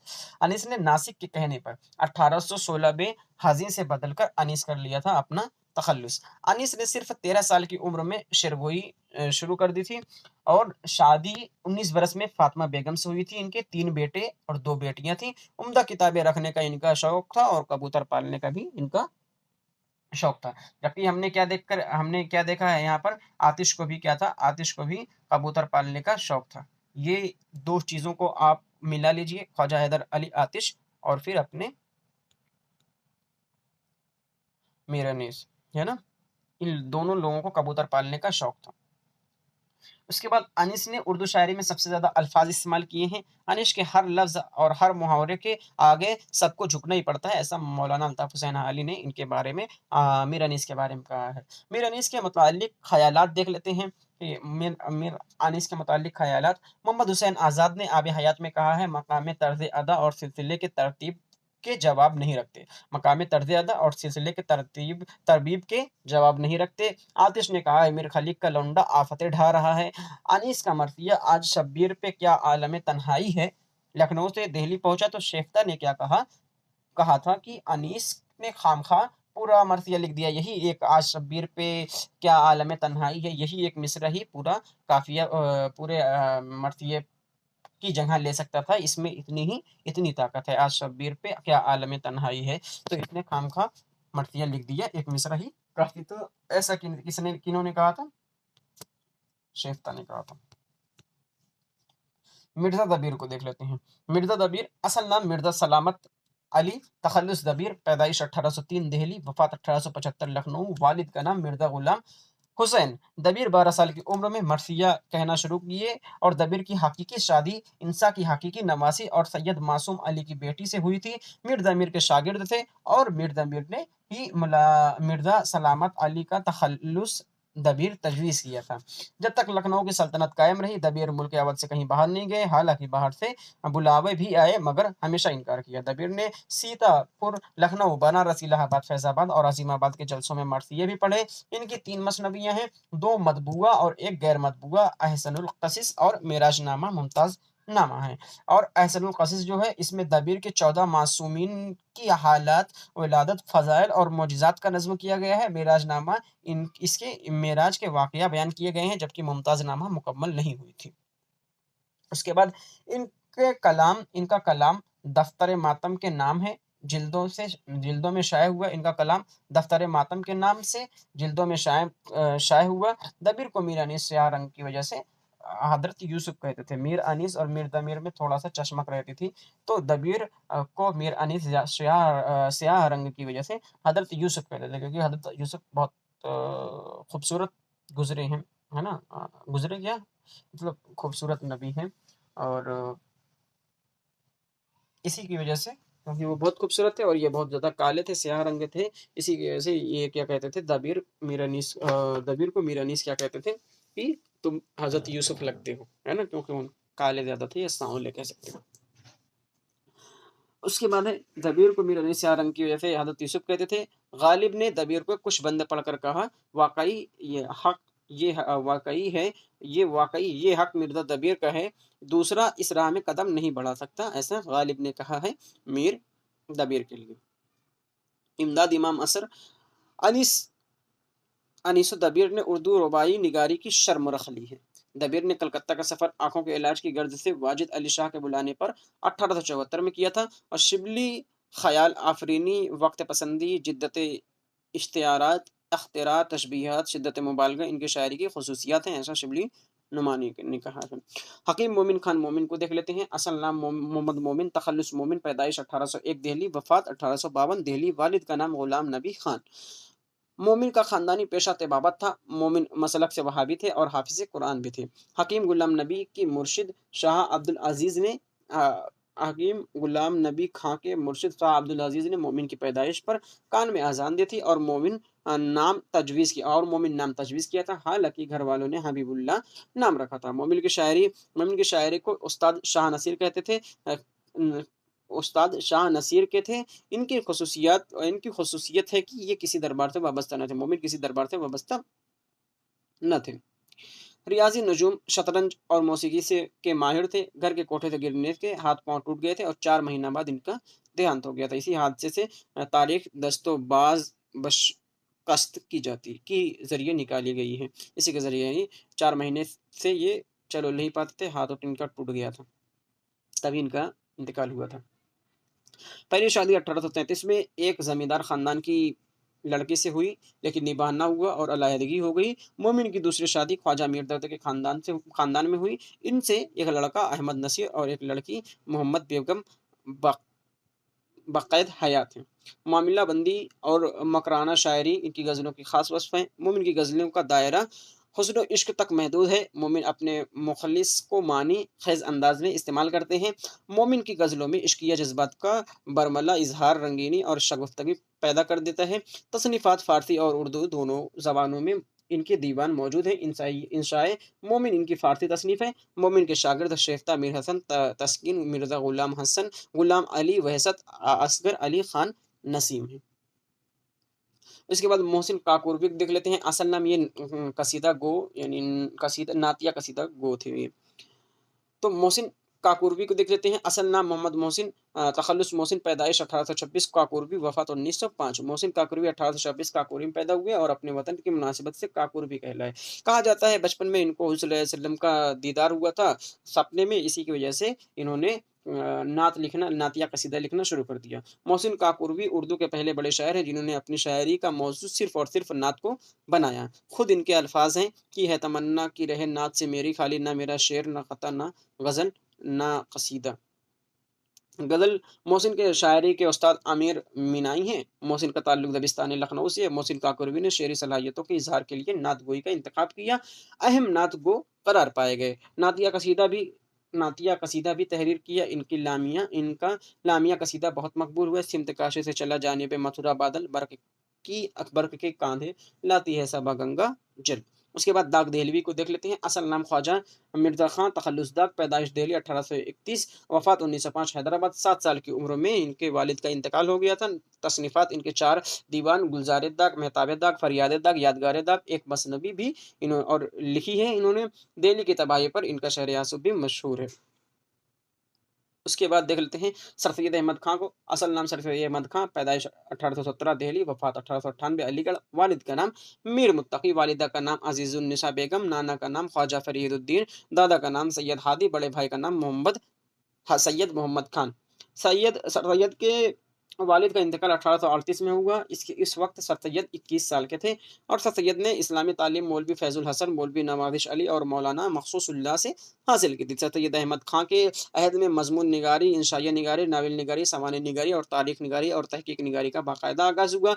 मज़मून निगारी और इंशा निगारी का आगाज़ सर सैयद से होता है। सर सैयद के मज़ामीन उम्मीद की खुशी, गुज़रा हुआ ज़माना, बहस-ओ-तकरार और खुशामद में इंसाइयत का अंदाज़ मिलता है। गाज़ीपुर में ये साइंटिफिक सोसाइटी के नाम से 1862 में एक अंजुमन बना है। सर सैयद 1869 में इंग्लिस्तान चले गए, 1.5 बरस तक क़याम रहे। वापसी के बाद रिसाला तहज़ीबुल अख़लाक़ जारी किया। सर सैयद अहमद खान ने 1875 में एक स्कूल कायम किया। 1878 में मोहम्मडन एंग्लो और ओरिएंटल कॉलेज और 1920 में यही अलीगढ़ मुस्लिम यूनिवर्सिटी बन गया। सर सैयद अहमद खान को 1878 में सर का खिताब मिला था। तसनीफ़ात आसारुस सनादीद, असबाब बगावत हिंद और सरकशी, ज़िला बिजनौर इनकी खास तसानीफ हैं। उसके बाद है सर सैयद के अक़वाल फ़लसफ़ा हमारे दाएँ हाथ में होगा, नेचुरल साइंस हमारे बाएँ हाथ में और कलमा ला इलाहा इल्लल्लाह मुहम्मदुर रसूलुल्लाह का ताज हमारे सर पर होना चाहिए। मीर अमन को उर्दू नस्र में वही मर्तबा हासिल है जो मीर तकी मीर को शायरी में हासिल है। ये सर सैयद अहमद ने खुद अपनी ज़बान से कहा है। अब दूसरे लोगों ने जो सर सैयद अहमद के मुताल्लिक़ ख़यालात पेश किए हैं उसको देख लेते हैं। सर सैयद ने आबिद और तसन्नुन से बचने के लिए ग्रामर की भी परवाह न की। हाल ही ने उर्दू नस्र का मोरिस आला सर सैयद को करार दिया है। बाज़ लोग सर सैयद को अख़वान शयातीन का नुमाइंदा कहते हैं। उर्दू इंशा परदाज़ी के मौजूद और इमाम सर सैयद हैं, शिबली ऐसा कहे हैं। पंजाब के मुसलमान पर सर सैयद के मुनादी इस तरह दौड़े जैसे प्यासा पानी पर। ठीक है? मौलाना अल्ताफ़ हुसैन हाली ने कहा है। इसके बाद मोहम्मद हुसैन आज़ाद को देख लेते हैं। पैदाइश 1830, वफ़ात 1910। मौलाना मोहम्मद हुसैन आज़ाद के वालिद का नाम मौलवी मोहम्मद बाकर, उर्दू का पहला अखबार इन्होंने ही जारी किया था। मौलवी मोहम्मद बाकर हिंदुस्तान के पहले सहाफ़ी थे जिन्हें अंग्रेज़ों की बगावत के जुर्म में गोली मारकर हत्या कर दी गई थी। मौलाना मोहम्मद हुसैन आज़ाद को उनके वालिद ने तालीम और तरबियत के लिए ज़ौक़ के हवाले कर दिया था। मौलाना मोहम्मद हुसैन आज़ाद उर्दू के बड़े इंशा परदाज़ थे। तसनीफ़ात आब हयात 1881, मौलाना मोहम्मद हुसैन आज़ाद का शाहकार। आब हयात उर्दू ज़बान और उर्दू शायरी की पहली तारीख़, नेरिंग ख़याल और दरबार अकबरी और सुख़न-ए-दान फ़ारिस इनकी अहम तसानीफ़ हैं। ख़ुदूद का मजमूआ मकतूबात आरज़ू 1907 में शाये हुआ था और अलक़ाब व ख़िताब मौलाना मोहम्मद हुसैन आज़ाद को 1887 में शम्सुल उलमा का खिताब मिला। बच्चों के लिए इन्होंने नज़में लिखी हैं। ये है इम्तिहान सर पर खड़ा, शब सरमा, शब अब्र, इस्लाम अलीक, जैसा चाहो वैसा समझ लो, वगैरह वगैरह। नसरी मज़ामीन नसीहत का किरण फूल, आईना सेहत, धोबी कपड़ा धो रहा है, लड़का मदरसे जाता है, सुबह की हवाखोरी, मुर्ग और गिलहरी वगैरह बहुत मशहूर हैं। इसके बाद देख लेते हैं नज़ीर अहमद को देख लेते हैं। डिप्टी नज़ीर अहमद, असल नाम नज़ीर अहमद था। पैदाइश 1836 में हुई थी बिजनौर में, वफ़ात 1912 में हुई थी। 1863 में इनको डिप्टी कलेक्टर के ओहदे पर फायज हो गए। ये नावल निगारी का बाकायदा आगाज़ अपने नज़ीर ये तो नावल में पढ़ेंगे इनको, वैसे चलो इनको नावल में पढ़ेंगे, आगे बढ़ते हैं। अल्ताफ़ हुसैन हाली को देखते हैं। अल्ताफ़ हुसैन हाली, असल नाम ख्वाजा अल्ताफ़ हुसैन, तख़ल्लुस हाली इस्तेमाल करते थे। पैदाइश 1837 पानीपत, वफ़ात 31 दिसंबर 1914। वालिद का नाम यज़ीद बख्श था। बड़े भाई का नाम ख्वाजा इमदाद हुसैन, सिलसिले नस्ब हज़रत अय्यूब अंसारी से मिलता है। 9 साल की उम्र में ही वालिद का इंतकाल हो गया था और बड़े भाई ने परवरिश की थी, ख्वाजा इमदाद हुसैन मज़हर। अल्ताफ़ हुसैन के अदबी ज़ौक़ की तरबियत दिल्ली की अदबी मजलिसों और शेफ़ता गालिब की सोहबतों में हुई। इनकी शादी 17 साल की उम्र में इनके मामू की लड़की इस्लामुन्निसा से इनकी मर्दी के खिलाफ 1854 में हुई थी। उसके बाद 1855 में ये गालिब से मिले और गालिब को फ़ारसी ग़ज़लें सुनाई और सुनकर गालिब ने कहा कि तुमको शायरी करनी चाहिए, शायरी का मशवरा गालिब ने दिया। तख़ल्लुस पहले ख़स्ता इस्तेमाल करते थे और गालिब के कहने पर इन्होंने हाली का इस्तेमाल करना शुरू कर दिया। अल्ताफ़ हुसैन हाली 1856 में ज़िला हिसार के कलेक्टर चुने गए, कलेक्टर के दफ़्तर में मुलाज़िम हुए। सर सैयद के रुफ़क़ा में अल्ताफ़ हुसैन हाली की हैसियत इस तरह है कि इन्होंने पूरे मिशन को अपनी ज़िंदगी बना लिया था। तसनीफ़ात इनके हैं, अल्ताफ़ हुसैन हाली की नस्र व निगार की आगाज़ इर्तिक़ा 1867 में हुई। अल्ताफ़ हुसैन हाली की पहली नज़्री तसनीफ़ मजालिसुन निसा है। नस्र निगारी की हैसियत से हाली का बड़ा कारनामा ये है कि वो उर्दू में सवाने निगारी के बानी हैं। उर्दू उन्होंने 3 समाने उम्रियाँ लिखी हैं, हयात सादी, यादगार गालिब और हयात जावेद। दूसरा कारनामा ये है कि इन्होंने उर्दू की पहली तनकीदी किताब मुकदमे शेर व शायरी 1893 में लिखकर उर्दू में बाकायदा तनकीद निगारी का रवायत कायम की। खुतूत का मजमूआ ये है, मकतूबात हाली 1925 में 2 जिल्दों में शाये हुआ। बच्चों के लिए भी इन्होंने कई नज़्में लिखी हैं, जैसे खुदा की शान, कहना बड़ों का मानो, जुआ मर्दी, मैं क्या बनूँगा वगैरह, वगैरह। अल्लामा शिबली नोमानी को देख लेते हैं। अल्लामा शिबली नोमानी, पैदाइश इनकी कब हुई थी? 1857 आज़मगढ़, वफ़ात इनकी कब हुई थी? 1914 में हुई थी।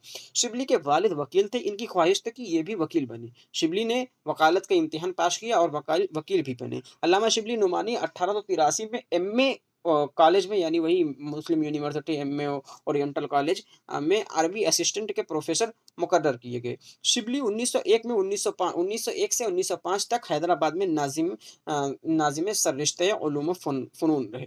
उसके बाद शिबली जब 1905 में लखनऊ आए तो इनको नदवतुल उलमा की तालीमी शोबे का ज़िम्मेदारी सँभाली इन्होंने और शिबली 1913 में नदवतुल उलमा से मुस्तअफ़ी हुए। अल्लामा शिबली नुमानी अरबी और फ़ारसी दोनों में ये महारत हासिल रखते थे। शिबली के मौज़ूआत सियासत, मज़हब, फ़लसफ़ा, तारीख़, सवाने सीरत, अदब, शायरी और तनकीद हैं। शिबली ने हाल ही के बाद सवाने निगारी की रवायत को आगे बढ़ाया और तसनीफ़ात अल-मामून, सीरतुन नुमान, अल-फ़ारूक इनकी मशहूर सवाने उम्रियाँ हैं। मुआज़नए अनीस व दबीर, शेरुल अज़म 1906 से 1912 शिबली की अदबी तनकीदी किताबें हैं। सीरतुन नबी शिबली की आखिरी तसनीफ़ है जिसे इनके शागिर्द सैयद सुलेमान नदवी ने मुकम्मल किया था। खतूत का मजमूआ ये मकातिब शिबली और खतूत शिबली के नाम से शाये हुआ है। पैदाइश अब हादी रुसवा की देख लेते हैं। पैदाइश 1857 लखनऊ, वफ़ात 1931 हैदराबाद। असल नाम मोहम्मद हादी, कलमी नाम मिर्ज़ा रुसवा, तख़ल्लुस ये मिर्ज़ा इस्तेमाल करते थे। मिर्ज़ा हादी रुसवा बुलंद पाया नावल निगार थे। मिर्ज़ा हादी रुसवा ने 6 नावल लिखे हैं। अमराओ जान अदा उनका शाहकार है। ये नावल लखनवी तहज़ीब व माशरत की हकीकी पसंदाना तर्जुमानी करता है। रुसवा के दूसरे नावलों में ज़ात शरीफ और शरीफ ज़्यादा काबिल ज़िक्र हैं। बस इनके लिए इतना ही था। अब्दुल हलीम शरर को देख लेते हैं। असल नाम अब्दुल हलीम, तख़ल्लुस शरर, पैदाइश 1860 लखनऊ, वफ़ात 1926 लखनऊ। अब्दुल हलीम शरर अवध अखबार के नामे निगार बने। अब्दुल हलीम शरर 1888 में लखनऊ से रिसाला दिलगराज निकाला। अब्दुल हलीम शरर 1888 में इंग्लिस्तान का सफ़र किए ये और फिर अब ये जब इंग्लिस्तान से वापसी इनकी हुई तो 1898 में रिसाला दिलगराज को दोबारा से हैदराबाद से निकाला। अब्दुल हलीम शरर ने उर्दू में तारीखी नावल निगार की बुनियादी रखी और तसनीफ़ात फ़िरदौस बरी इनका सबसे अहम तारीखी नावल है। फ़िरदौस बरी सबसे अहम तारीखी नावल है। इनके दीगर नावल हैं मलकुल अज़ीज़, वर्जीना, फ़्लोरा फ़्लोरिंडा, फ़तेह इंदलीज़, अय्याम अरब, लखनऊ की मज़हबी माशरती तारीख़ पर मबनी गुज़िश्ता लखनऊ इनकी मशहूर तसनीफ़ है। इंशाइया फूल बरसात, खिलता हुआ पत्ता, बज़्म कुदरत इनकी मारूफ़ इंशाइया हैं। देखिए, अभी 1% की भी एक्सप्लेनेशन आपको नहीं दी जा रही है। 1% की भी एक्सप्लेनेशन नहीं दी जा रही है। जो सिर्फ़ नोट्स बन गई है, उसी को आपको एक बार रिपीट करवा दिया गया है। अगर आप चाहते हैं कि आपको एक्सप्लेनेशन भी दी जाए, तो कमेंट करके ज़रूर बताइएगा कि एक्सप्लेनेशन चाहते हैं कि इसी तरीके से सरसरी तौर से आपको पढ़ दिया जाए और सिर्फ़ आप सुन सुन लें, इसको आपको याद करना है या फिर ध्यान रखना है तो खाली आप सुन लें।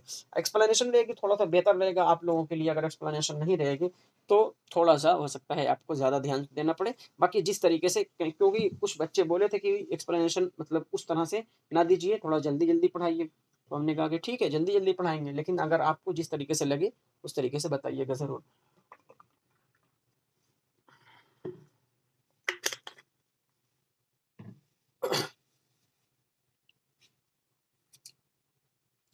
चकबस्त लखनवी का देख लेते हैं। असल नाम पंडित ब्रज नारायण चकबस्त, पैदाइश 1882, फैजाबाद, वफात 1926। वकालत इनका पेशा था। इनकी शायरी खास मौज़ूआत हुब्बुल वतनी और कौमी बेदारी है। चकबस्त बुनियादी तौर पर नज़्म गो शायर है। चकबस्त मुश्तरका तहज़ीब के इल्म बरदार थे। सुबह सुबह वतन इनकी नज़्मों का मजमूआ है। तसनीफ़ात आसिफ़ुद्दौला का इमाम बाड़ा, फूल माला और रामायण का एक सीन इनकी बेहतरीन नज़्में हैं। बच्चों के लिए भी नज़्में लिखी हैं। हमारा वतन ख़ाक़ हिंद वतन को हम वतन हमको मुबारक, गाय और फूल माला ख़ास तौर पर ज़िक्र है। उसके बाद मिर्ज़ा मज़हर जाने जाना, असल नाम मिर्ज़ा मज़हर तख़ल्लुस मज़हर, पैदाइश 1699, वफ़ात 1781। इनका शुमार अपने दौर के बुलंद पाया सूफ़ी बुज़ुर्गों में होता है। ये अरबी फ़ारसी दोनों ज़बान पर कुदरत रखते थे। मिर्ज़ा मज़हर शेर में सनअत गिरी के कायल न थे। इनकी कोशिशों से उर्दू शायरी में सादगी का रुझान बढ़ता है और इनके ज़रिए रद्द अमल और इस्लाह ज़बान की जो तहरीक शुरू की गई, इस तहरीक के सादा गोई या ताज़ा गोई की तहरीक भी कहा जाता है। मिर्ज़ा मज़हर जाने जाना मिर्ज़ा मज़हर मज़हर बुनियादी तौर पर फ़ारसी के शायर थे और इन्होंने उर्दू में भी शेर कहे हैं। मिर्ज़ा मज़हर का बड़ा कारनामा उन्होंने उर्दू शायरी की अय्याम गोई से पाक रखा है। नजफ़ खां नाम का एक शख्स था जिसे ये बिल्कुल नापसंद करते थे। 7 मुहर्रम को इन पर हमला हुआ था और 10 मुहर्रम को इनका इंतकाल हो गया था। अब आते हैं इधर शाह अज़ीमाबादी की तरफ। पानी-वानी नहीं पिए हुए हैं तो पी लीजिए आप लोग।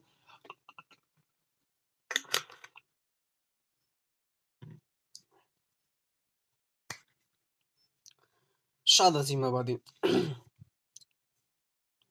असल नाम सैयद अली मोहम्मद तखल्लुस शाद खिताब खान बहादुर, पैदाइश 1846, अजीमाबाद, पटना। पटना का पुराना नाम क्या था? अजीमाबाद था। वफात 1927, पटना। ठीक है। कब हुई थी? असल नाम सैयद अली मोहम्मद तखल्लुस, ये शाद इस्तेमाल करते थे और खिताब इनका क्या था? खान बहादुर था। पैदाइश इनकी कब हुई थी? 1846, पटना यानी अजीमाबाद में। और फिर वफात कब हुई थी? 1927, पटना। वालिद का नाम क्या था इनका? सैयद इजहार हुसैन। और इनके वालिद का उर्फियत क्या थी? अब्बास की थी। और मिर्जा दादा का नाम क्या था? अब्बास मिर्जा की वो थी, उर्फियत क्या थी? अब्बास मिर्जा की थी। मिर्जा अलग कर दिया गया है। अब्बास मिर्जा की उर्फियत थी।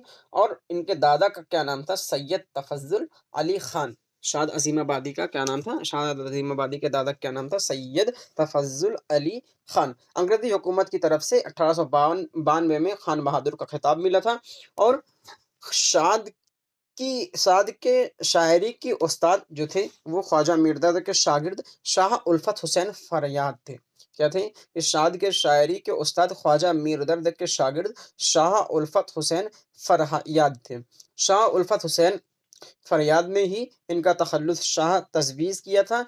शाह अजीमाबाद का ताल्लुक दबिस्तान अजीमाबाद से है। ये गज़ल में मीर और आतिश से मुतासिर थे और मरसिया में अनीस का इत्तिबा किया। सैयद सुलेमान नदवी ने साद को इस दौर का मीर कहा है। सैयद सुलेमान नदवी ने क्या कहा है? शाद को इस दौर का मीर कहा है। नूरुल हसन नकवी ने शाद को दबिस्तान अजीमाबाद का की आबरू कहा है। दबिस्तान अजीमाबाद की आबरू किसने कहा है? नूरुल हसन नकवी ने। सैयद सुलेमान नदवी ने क्या कहा है? कि ये मीर हैं उस दौर के, उस दौर के ये मीर हैं, यानी जो इनका दौर चल रहा था उस दौर के ये मीर हैं। 1874 में शाद ने हफ्त रोज़ा अखबार नसीम शहर का इजरा किया और 7 बरस तक इसके एडिटर रहे। 7 बरस तक इसके एडिटर रहे। किसके? नसीम शहर अखबार के। उसके बाद शाद अज़ीमाबादी के कारनामे कुछ देख लेते हैं। इन्होंने क्या-क्या कारनामे दिए हैं। हयात फ़रियाद, ये किताब शाद के उस्ताद सैयद शाह उल्फत हुसैन फ़रियाद के सवाने उमरी है जो शाद ने लिखी थी। यानी शाद ने अपने उस्ताद के लिए जो सैयद शाह उल्फत हुसैन फ़रियाद थे उनकी सवाने उमरी लिखी है।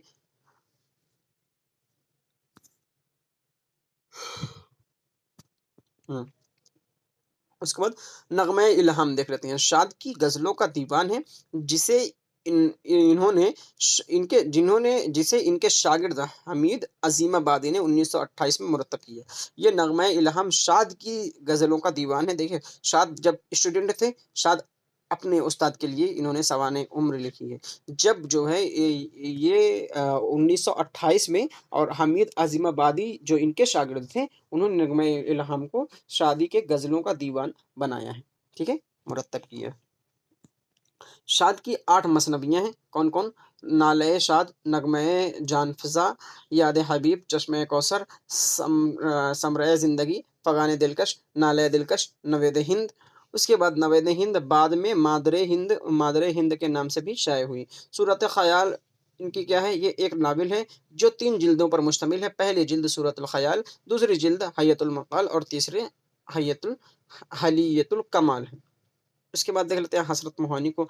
असल नाम सैयद फजलुल हसन, तखल्लुस हसरत, पैदाइश 1880, मोहान, ज़िला उन्नाव, उत्तर प्रदेश और वफ़ात 13 मई 1951, फिरंगी महली, लखनऊ। वालिद का नाम अजहर हसन, वालिदा का नाम शहरबानो बेगम, दादा का नाम सैयद महरुल हसन था। उसके बाद हजरत के कुल 7 भाई बहन थे और इन्होंने 11 मरतबा हज किया हुआ है। हजरत की पहली बीवी का नाम निशातुन निसा बेगम है जो कि चचाजाद बहन थी और हजरत मोहानी 3 मरतबा जेल गए हुए थे। हजरत मोहानी जब पहली मरतबा जेल गए तो इनकी अपनी बीवी पर एक गज़ल इन्होंने कही थी जिसका रदीफ निशात था। हज़रत मोहानी जब अलीगढ़ की में तालीम हासिल करने गए थे तो इनकी हैयत को देखकर इन्हें लोग खाला बोलते थे। अलीगढ़ में बार बार मकामी सियासत में हिस्सा लेने की वजह से प्रिंसिपल साहब ने इनका फर्द सियाह में इनका नाम दे दिया था, यानी ब्लैक लिस्ट जिसको बोलते हैं, ब्लैक लिस्ट में इनका नाम चल रहा था। हजरत मोहानी के बचपन के सबसे करीबी दोस्त इनके नियाज फतह पूरी हैं। हजरत मोहानी ने बीए करने के बाद ही अपने 1903 में अपने सियासी करियर का आगाज किया था और जब 1916 में कांग्रेस लीग का समझौता हुआ तो हजरत मोहानी लीग के सदर मुंतखब किए गए। हजरत हजरत मोहानी पहले मुजाहिद आज़ादी हैं जिन्होंने 1921 में अहमदाबाद कांग्रेस की सालाना जलसे में मुकम्मल आज़ादी की तजवीज़ पेश की थी। ये इनका कारनामा था। हज़रत मोहानी उर्दू के पहले शायर हैं जो 1857 के जंग आज़ादी के बाद सियासी सरगर्मियों की वजह से अंग्रेज़ों की कैद में रहना पड़ा था, यानी 1857 के बाद सियासी सरगर्मियों की वजह से अंग्रेज़ों के कैद में ये रहे थे। कौन? हज़रत मोहानी। इनके कारनामे क्या-क्या हैं?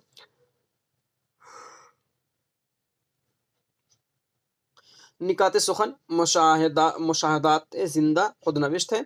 हज़रत मोहानी का कलाम 13 दीवानों में तकसीम है। 13 दीवानों में तकसीम है। 1913 में हज़रत मोहानी फैज़ाबाद से तसीर हिंद नाम का एक उर्दू हफ्तावारी अखबार भी जारी किया था इन्होंने। 1914 में तज़किरतुश शोरा के नाम से एक साहमानी रिसाला जारी किया और 1928 में हज़रत मोहानी ने मुस्तकिल नाम से एक रोज़नामा शाये किया था। अब देख लेते हैं फ़ानी बदायूनी। फ़ानी बदायूनी को देख चुके हैं ना? फ़ानी बदाई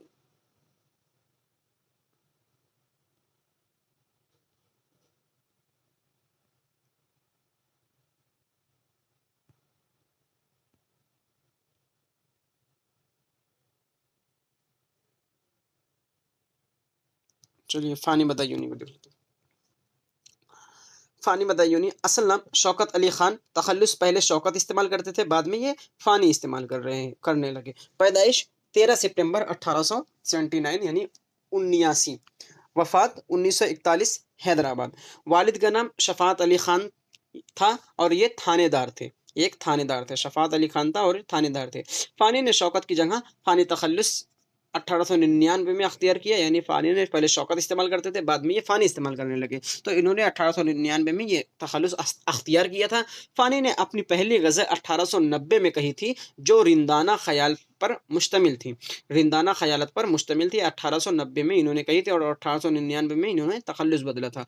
फ़ानी ने 1898 में अपना पहला दीवान मुरत्तब कर लिया था, लेकिन इनके वालिद साहब ने इसे गुस्से से नज़र आतिश कर दिया, यानी आग लगा दी थी किस दीवान को। 1898 में फ़ानी ने अपना दीवान मुरत्तब कर लिया था, लेकिन इनके वालिद साहब ने इसे गुस्से से नज़र आतिश कर दिया था। और क्या थे ये? थानेदार थे वालिद। फ़ानी बदायूनी शायरी में हाल से मुतासिर थे। फ़ानी के कलाम में गुरबत का लफ्ज़ बार बार आता है। फ़ानी की गज़ल खसूसियत क़ुनूतियत है। रशीद अहमद सिद्दीकी ने फ़ानी का यासियात का इमाम कहा, यानी अफसोस वाला, यानी जिसमें बहुत गरीबी की बातें आती हैं उस तरह से। इसी वजह से इनको बताया गया है कि जो हाल से मुतासिर थे और फ़ानी का गुरबत के लफ्ज़ बार बार आते हैं, है ना? उसके बाद 1906 में जब फ़ानी अलीगढ़ में थे तो इनका दूसरा दीवान चोरी हो गया था। पहला दीवान तो इनके वालिद गिरामी ने आग लगा दी थी, दूसरा दीवान भी इनका चोरी हो गया था और इन्होंने 2 मरतबा हैदराबाद का सफ़र किया था। फ़ानी बदायूनी का कारनामा क्या-क्या है? फ़ानी माहनामा तस्नीम के मुदीर आला थे, जो दिसंबर 1930 से निकलना शुरू हो गया था। ठीक है? फ़ानी के कुल 4 मजमूए शाये हुए हैं, जो मुंदरजा ज़ेल हैं। कौन-कौन है? पहला मजमूआ कलाम दीवानी फ़ानी, दूसरा मजमूआ कलाम बाक़ियात फ़ानी है, तीसरा उर्फ़ियात फ़ानी है और चौथा वहदानियात फ़ानी। ठीक है? नज़्र तसानीफ़ शेर व शायरी, मुवाज़ना, नज़्म व ग़ज़ल और दस्तूर इस्लाह। क्या-क्या हमने देखा? नहीं, रिवाइज़ नहीं करना है, सिर्फ़ आपको एक बार पढ़ लीजिए बस, क्योंकि टाइम ज़्यादा हो जाएगा फिर ना। फ़राक गोरखपुरी को हम लोग देख लेते हैं। असल नाम रघुपति सहाय, इनके बारे में थोड़ा सा ध्यान से देखिएगा। असल नाम रघुपति सहाय, तखल्लुस फ़राक, पैदाइश 20 अगस्त 1896, गोरखपुर, वफ़ात 1982, इलाहाबाद। ठीक है? देहली। वालिद का नाम वालिद का नाम गोरख प्रसाद था, तखल्लुस इबरत, पेशा वकालत और वालिदा का नाम दुलारी देवी था। ठीक है? फ़राक ने इलाहाबाद यूनिवर्सिटी से बीए किया और 19 बरस की उम्र में शायरी करना शुरू कर दिए ये। फ़राक ने मीर मुसहफ़ी, ज़ौक़, दाग और नासिक का असर कबूल किया। फ़राक की शायरी जो है, शायरी का लबो लहजा, सुकून, नरमी, ठंडक से पहचान लिया जाता है। फ़राक उर्दू के अलावा अंग्रेज़ी, हिंदी और संस्कृत अदब से भी गहरी वाक़फ़ियत रखते थे। फ़राक की ग़ज़लों में अंग्रेज़ी शेरी रवायत का पर तो नज़र आता है। उसके बाद फ़राक ने जमालियाती रुबाइयाँ कही हैं और फ़राक उर्दू के तासुराती नक़ाद भी हैं। कारनामे इनके क्या-क्या हैं? फ़राक का पहला शेरी मजमूआ तोहफ़े ख़श्तर के नाम से 1922 में शाया हुआ। गुल नग़मा रुबाइयों और नज़्मों का मजमूआ है और इनकी नज़री तसानीफ़ क्या-क्या हैं? उर्दू की इश्किया शायरी, तनक़ीदी किताब, उर्दू की इश्किया शायरी, तनक़ीदी किताब, हाशिये, तनक़ीद, उर्दू ग़ज़ल गोई, तनक़ीदी किताब है और उर्दू हिंदी का इतिहास होगा शायद। उर्दू ज़ाहिद का इतिहास, एक बार इसको देख लीजिएगा। ये हिंदी में किताबें इन्होंने लिखी हैं, हिंदी बेस से। इनामात क्या-क्या इन्होंने हैं? इनामात गुल नग़मा पर 1961 में उर्दू अकादमी अवार्ड उत्तर प्रदेश की जानिब से मिला था। गुल नग़मा जब इन्होंने लिखी थी 1961 में, और गुल नग़मा पर ज्ञानपीठ अवार्ड 1969 में मिला था। पद्म भूषण और स्वीटलैंड नेहरू अवार्ड 1968 में इनको मिला था। अक़वाल देख लेते हैं। उर्दू अदब का जॉनसन और उर्दू शायरी का आस्ट्रोल्ड मोहम्मद हसन ने कहा है। फ़राक की शायरी हकीकी शायरी की बेहतरीन मिसाल है। यगाना चंगेज़ी ने कहा है, दुनिया से जाते हुए गज़ल को, मतलब दुनिया को जाते हुए गज़ल को फ़राक के ज़िम्मे मैं करके जा रहा हूँ, ये यगाना चंगेज़ी साहब ने कहा है। फ़राक की शायरी हकीकी शायरी की मिसाल है, ये भी यगाना चंगेज़ी ने कहा है। मैं फ़राक को उर्दू गज़ल का अहम स्तून तस्लीम करता हूँ। कलीमुद्दीन अहमद। फ़राक जैसे शख्सियतें रोज़-बरोज़ पैदा नहीं हुआ करती, मजनू गोरखपुरी ने कहा है। ये चीज़ें, अगर मुझसे पूछा जाए कि आज के शोरा में सबसे दरख्शां मुस्तक़बिल किसका है, तो मैं तन्हा फ़राक का नाम लूँगा। नियाज़ फ़तेह पूरी ने ये बातें कही हैं। अब देख लेते हैं असगर गोंडवी को। असगर गोंडवी, असल नाम असगर गोंडवी, तखल्लुस असगर, वालिद का नाम इनका मुंशी तफ़ज़्ज़ल हुसैन, पैदाइश इनकी कब हुई थी? 1 मार्च 1884, गोरखपुर, वफ़ात इनकी कब हुई थी? 1936, इलाहाबाद। असगर ने अपनी ज़िंदगी का बेशतर हिस्सा गोंडा में ही गुज़ारा, इसलिए गोंडवी के नाम से ये मशहूर हो गए। असगर गोंडवी ने 1906-1907 में बाकायदा शायरी करना शुरू कर दी थी। असगर ने इब्तिदाई में मुंशी खलील अहमद वजद बिलग्रामी से मशवरा सुख़न लिया और फिर बाद में मुंशी अमीरुल्लाह तस्लीम से इस्लाह सुख़न ली। असगर की तबीयत तसव्वुफ़ की तरफ माइल थी, इसलिए असगर शाह अब्दुल गनी मंगलोरी से बैत हुई। हिंदुस्तानी प्रेस से निकलने वाले रिसाला हिंदुस्तानी के ये एडिटर भी रहे, असगर, है ना? एडिटर भी असगर थे। उसके बाद असगर के कलाम का निशातिया रंग हमें फ़ारसी शायर हाफिज़ को याद दिलाता है। ठीक है? असगर का कलाम का निशातिया रंग, निशातिया रंग जो है वो हमें फारसी के शायर हाफिज की याद दिलाता है। असगर के कलाम में तसव्वुफ का रंग पाया जाता है और ये जदीद गज़ल में नर्म लहजे के शायर हैं। असगर गोंडवी के कारनामे। असगर गोंडवी का पहला मजमुआ कलाम निशात रूह है। रूह के नाम से पहली बार मिर्जा एहसान अहमद ने दिसंबर 1925 में मुरतब करके आजमगढ़ से शाये किया। इसमें अशआर की कुल तादाद 559 है। असगर का दूसरा मजमुआ सरवर जिंदगी है जो 1934 में शाये हुआ था और इसमें कुल अशआर की तादाद 503 है। यादगार नसीम। असगर गोंडवी ने मसनवी, गुलजार नसीम और दीवान नसीम का इंतखाब माँ हाशिया और तविल मुकदमे के इंडियन प्रेस से किया था। दीवान मजहर जाने जाना मुरतब असगर गोंडवी ने किया था। तनकीदी मज़ामीन इनके क्या क्या हैं? मुकदमे रूह रवां, रुबाइयात रवां, मुकदमा पैगाम ज़िंदगी, मुकदमा यादगार नसीम, दिबाशा मतले अनवार और नवीद ज़िंदगी और नज़्म नसीर एक नज़्म है। और उर्दू की नशोनुमा और उर्दू शायरी की ज़हनी तारीख, ये हम लोग पढ़कर आ चुके हैं। इसके बाद जिगर मुरादाबादी को देख लेते हैं। असली नाम अली सिकंदर, तखल्लुस जिगर, वालिद का नाम अली नज़र साहब, अली नज़र साहब, पैदाइश 1890 मुरादाबाद और वफात इनकी 1960 गोलंडा में हुई थी। इन्होंने 3 शादियां की थी। इनकी रईस मुतगज़लैन कहा जाता है, इनको रईसुल मुतगज़लैन कहा जाता है। जिगर को कैरम, शतरंज और ताश खेलने में दिलचस्पी थी। जिगर को कैरम, शतरंज और ताश खेलने में दिलचस्पी थी। 12-13 साल की उम्र में इन्होंने शराब पीना शुरू कर दिया था। 12-13 साल की उम्र में शराब पीना ही शुरू कर दिया था और 1939 में असगर के कहने पर ये क्या कर लिए थे? ये शराब नोशी को तर्क कर दिए थे। ठीक है, असगर यही वाले असगर गोंडवी के कहने पर ये शराब 1939 में ये शराब को तर्क कर दिए थे, यानी नशा वशा फिर करने नहीं लगे थे। और फिर क्या हुआ 1954 में ये क्या किए? हज, इन्होंने 1954 में हज पर गए। ये 1942 में फजल अहमद फजली के मुसलसल इसरार पर एक फिल्म आसमानी मुशायरा में जिगर मुरादाबादी ने दाग देहलवी का रोल अदा किया था। इस चीज को आप ध्यान दे दीजिएगा और इस पर टिक भी लगा लीजिएगा। उसके बाद 1954 में मुरादाबादी हज का फरीजा अंजाम दिए। जिगर की जिंदगी में इनकी मौत की खबर 2 मरतबा उड़ी। ठीक है, ये जिंदा ये थे लेकिन इनकी 2 मरतबा मौत की खबर उड़ गई थी। पहले 1935 में और दूसरा 1900 कब 58 में, और इनका इंतकाल कब हुआ था? 1960 में।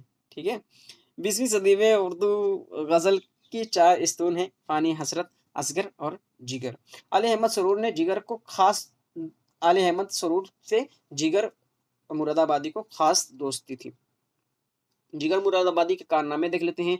जिगर का कलाम 3 मजमुओं की शक्ल में शाये हुए हैं। पहला मजमुआ दाग़ जिगर जो 1922 में बज़्म अदब आजमगढ़ से शाये हुआ। दूसरा मजमुआ शोले तूर जो 1932 में शाये हुआ था। तीसरा मजमुआ आतिश गुल 1998 में अंजुमन तरक्की उर्दू हिंद से शाये हुआ था। जिगर मुरादाबादी के मशहूर नज़्म मुंदरजा झेल हैं। ऐलान जमहूरियत, भाग मुसाफिर, मेरे चमन मेरे वतन से भाग, आवाज़ें फिरते हैं आस्तीनों में खंजर लिए हुए, गुजर जा नवाए वक्त, ये सब के सब क्या हैं? इनके नज्म हैं जो कि मशहूर हैं।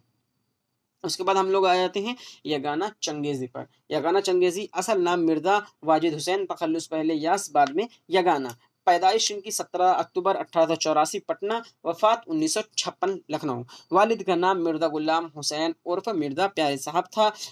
1903 में एंट्रेंस पास करने के बाद 1904 में कलकत्ता गए। 1905 में लखनऊ का सफर गर्द की वजह से गर्द की वजह से किया। लखनऊ में ही जिंदगी का बेशतर हिस्सा इन्होंने गुजारा। यगाना ने अपने आप को गालिब शिकन का और गालिब का चचा कहा है। गालिब शिकन, शिकन में से क्या? तोड़ना। यानी ये बोलते थे ना गालिब, मतलब गालिब के खिलाफ ये बहुत ज्यादा रहते थे और बहुत कुछ गालिब के खिलाफ भी इन्होंने लिखा है। यगाना ने चरखे सुखन में अपने आप को आतिश सुखन कहा। यगाना ने चरखे सुखन में अपने आप को आतिश सुखन कहा है। यगाना अपने नाम के साथ इमामुल गजल या खुदाबंदी मानी या फिर मुजाहिदुल असर या गालिब जंग लगाया करते थे। ठीक है, ये लिखा करते थे अपने नाम के साथ। यगाना पहली मर्तबा अपने नाम के साथ चंगेजी का इजाफा 1932 में इन्होंने किया था। 1919 में यगाना ने अंजुमन खासाने अदब के नाम से एक अंजुमन शाये की यानी बनाई। यगाना ने इटावा से रिसाला सहीफ़ा जारी किया था। 1926 में यगाना असगर और जिगर के साथ लाहौर आए और यहीं पर इनकी मुलाकात अल्लामा इकबाल साहब से हुई थी। यगाना के कारनामे नश्तरे नश्तरे यास नश्तरे यास क्या है? यगाना का पहला मतबूआ मजमूआ है जो 1914 में शाये हुआ था। आयात वजदानी यगाना का दूसरा अहम तरीन मजमूआ है और तराना जो है यगाना का तीसरा मजमूआ कलाम है जो सिर्फ रुबाइयात पर मुश्तमिल है। चरागे सुखन इस किताब का मौजू इल्म उरूज और क़वाफ़ी है। इस इस किताब को शुरू और आखिर में दो मज़ामीन शेर व सुखन और अहले ज़बान व ज़बानदा शामिल किए गए हैं, जिसमें यगाना ने शोराए लखनऊ से अपना इख्तिलाफ ज़ाहिर किया है और इसी सिलसिले में गालिब के खिलाफ भी यहीं यहीं पर बहुत कुछ लिखा है। गालिब शिकन यगाना का मजमूआ कलाम तराना तराना में गालिब के खिलाफ शाये हुए रुबाइयों पर प्रोफेसर मसूद हुसैन खान ने जब एतराज़ करते हुए ख़त लिखा था, तो इसके जवाब में लिखे हुए ख़त को यगाना ने 1934 में पहली मरतबा गालिब शिकन के नाम से एक किताबचा के नाम से शाये किया, जिसमें गालिब के खिलाफ 24 रुबाइयात हैं। इसको याद रख लीजिएगा, 24 रुबाइयात इसके खिलाफ हैं। उम्मीद है आपको समझ में आ रहा होगा। और अगर एक्सप्लेनेशन चाहते हैं आप तो बताइएगा कमेंट करके, क्योंकि एक्सप्लेनेशन में ना फिर क्या होता है, एक्सप्लेनेशन में वीडियो लंबी हो जाती है।